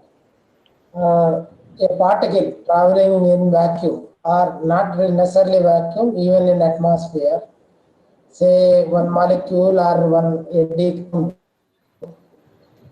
why a jet has to give a sound? Is it a disorder energy? Is it a loss? Yeah. Obviously, there would be a kind of entropy change. No doubt, there would be a kind of entropy change, because in the jet you have a lot of mixing that would try to contribute some kind of entropy change. I understand what you mean to say.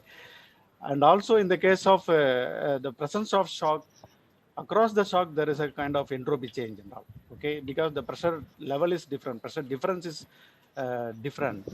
So this entropy change obviously would be there, dominant in the case of jet.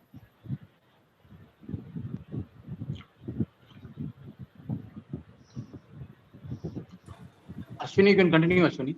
Yeah, okay. Sir, thank you, sir. Thank you for clarifying sure. the queries. Yeah. Now, we'll enter into our feedback session. First, I'd like to request Sri Ranganathan, sir, to chairman, to express his views on the session. Okay, thank you for the chance. And then, anyhow, I think, am I audible? Yes, sir. Yes, sir. Yes, sir. Yeah. I think both the sessions were interesting, and then they are like a poles. One is, pure technical. It's like a core subject of any rocketry propulsion system. And the other one is slightly in the lighter vein, where it's a futuristic thing, and then involving more of thinking and preparedness, mental psychology. I think if it's both of the lectures were core, maybe people would have got a little bit of, some kind of boring. But then now both are too different and generally different. I think it was really interesting, and then I should thank both the speakers for their well done, and then we thank them on behalf of our HEMSI chapter. Over. Thank you, sir. Now, I request Sri Kanakaraju, Vice Chairman, to share his views.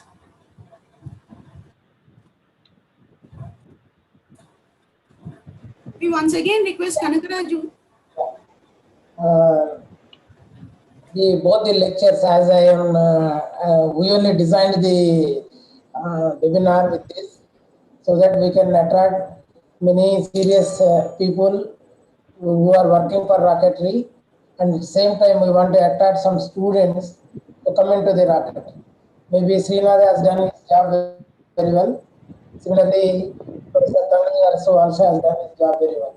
We could really understand both of them, and the objects are met, and it's fine.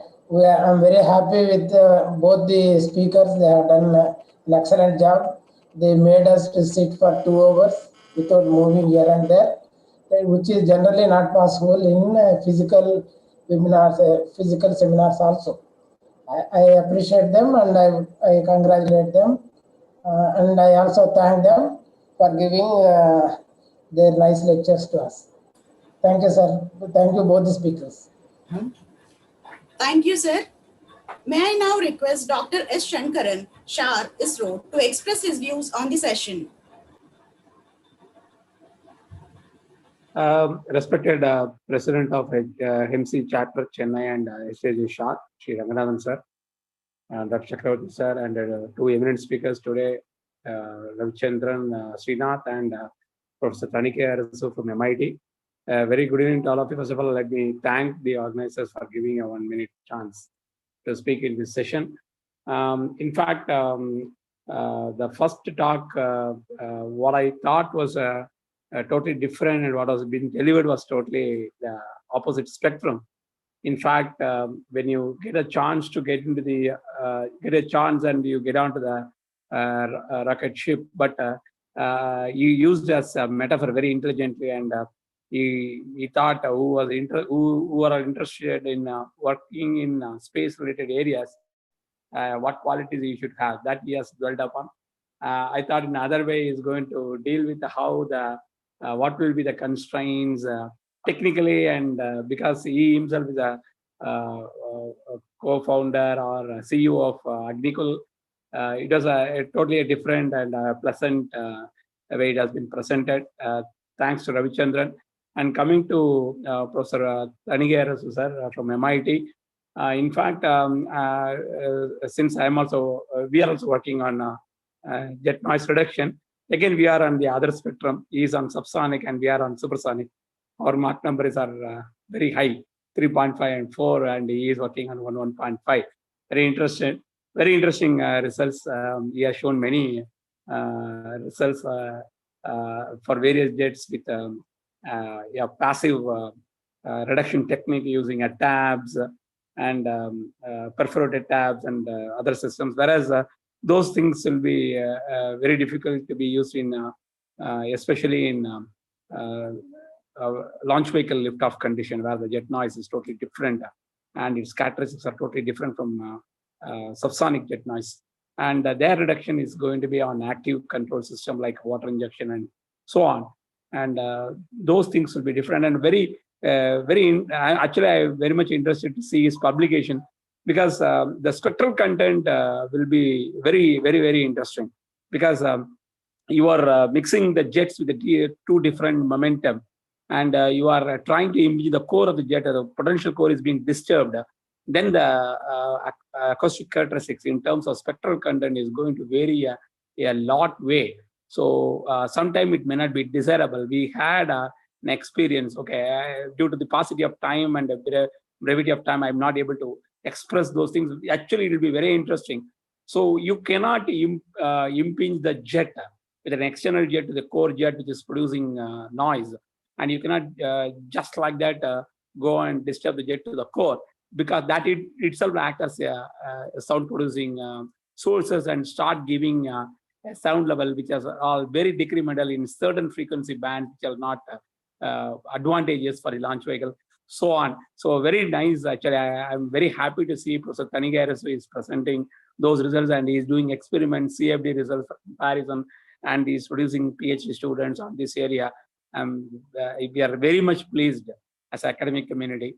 I'm very thankful to once again the organizers, and especially the president of the HEMSI, Ranganathan sir, for giving me this opportunity, and also Professor Chakravarti, who has been our mentor in jet noise studies for the last almost 12 to 15 years. So thanks a lot, sir. Very nice, and thankful to all the people once again. Thank you, sir. Thank you for your valuable feedback. May I now request Shri Karunakaran, IAAA, to express his views on the session. Hello, sir. Good evening. This is Professor Karnavaran. Good evening. Am I audible? Yes, Am I yes, audible? yes, Karuna. Yes, Karuna. Yes. Thank you, thank you. So I really thank Dr. Tanigarasu sir, HOD of Arrow, MIT, for his valuable insight in nozzle jet, and it was a very good topic cover, and we really had a very good opportunity, especially our people from IEEE, students from other Arrow institutes and dignitaries also, and it gives us great motivation to learn towards high energy convergent, high energy flow and related stuffs. I think students would have been well motivated and they will get interest to carry out their pure research in CFD and other analysis. Like as Dr. Shankaran sir said, it was really a very good lecture by Professor. Thank you, sir. I also thank SHAR HEMSI for arranging this event, and I'm really feeling very happy as a professor being from Hindustan University to attend this webinar series. Thank you, sir. Thank you for the feedback. Now, participants, now we have almost come to the end of the session and hope all of you had a good experience. Now, we request all the participants to give their feedbacks through the link given in the YouTube description. Now, I request Srimati Sangeeta, member HEMSI SHAR Chennai chapter, for vote of thanks.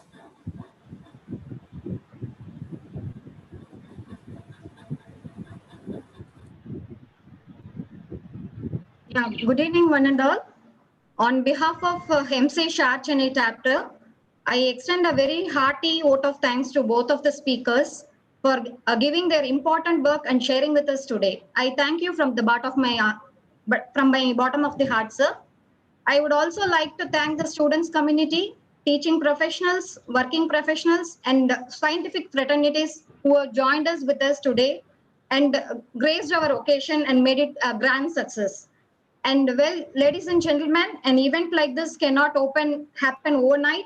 The wheels start rolling a week ago. We have been fortunate enough to be backed up by a team of very motivated and dedicated colleagues.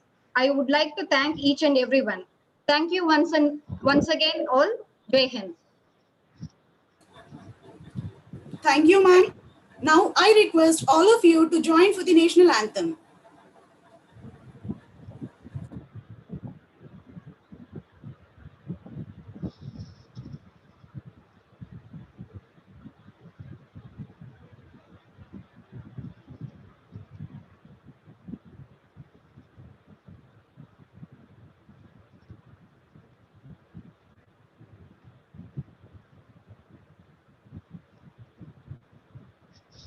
अधिनायक जय हे भारत भाग्य विधाता पंजाब सिंध गुजरात मराठा द्राविड उत्कल बंगा विंध्य हिमाचल यमुना गंगा उच्चल जलधि तरंगा तव शुभ नामे जागे तव शुभ आशीष मागे गाहे तव जय गाथा जन गण मंगलदायक जय हे भारत भाग्य विधाता जय हे जय हे जय हे जय जय जय जय हे. Thank you one and all for the participation.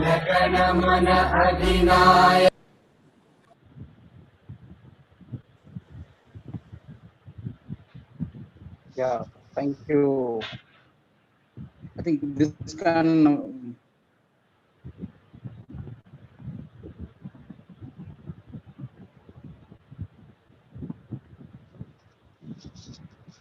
Yes, sir. So any other discussion, sir? Anything like? Yeah. We want. I think we can have. Yeah, I think it was really nice. Now we have also entered into an era where this webinar is excellent mode of communication. Good, I think. By and large, I don't think any issue was there. I think it has gone smooth and then it was well done. Yeah. And I don't know who are really contributed either in a small way or big way, but then it's really a good team effort. And I think well done, well done. I just want to on behalf of MC, especially as a chairman, MC chapter, and well done, all of you. And I think we should continue with this till we host an excellent physical, maybe a conference, maybe in this year. I think we should attempt this year or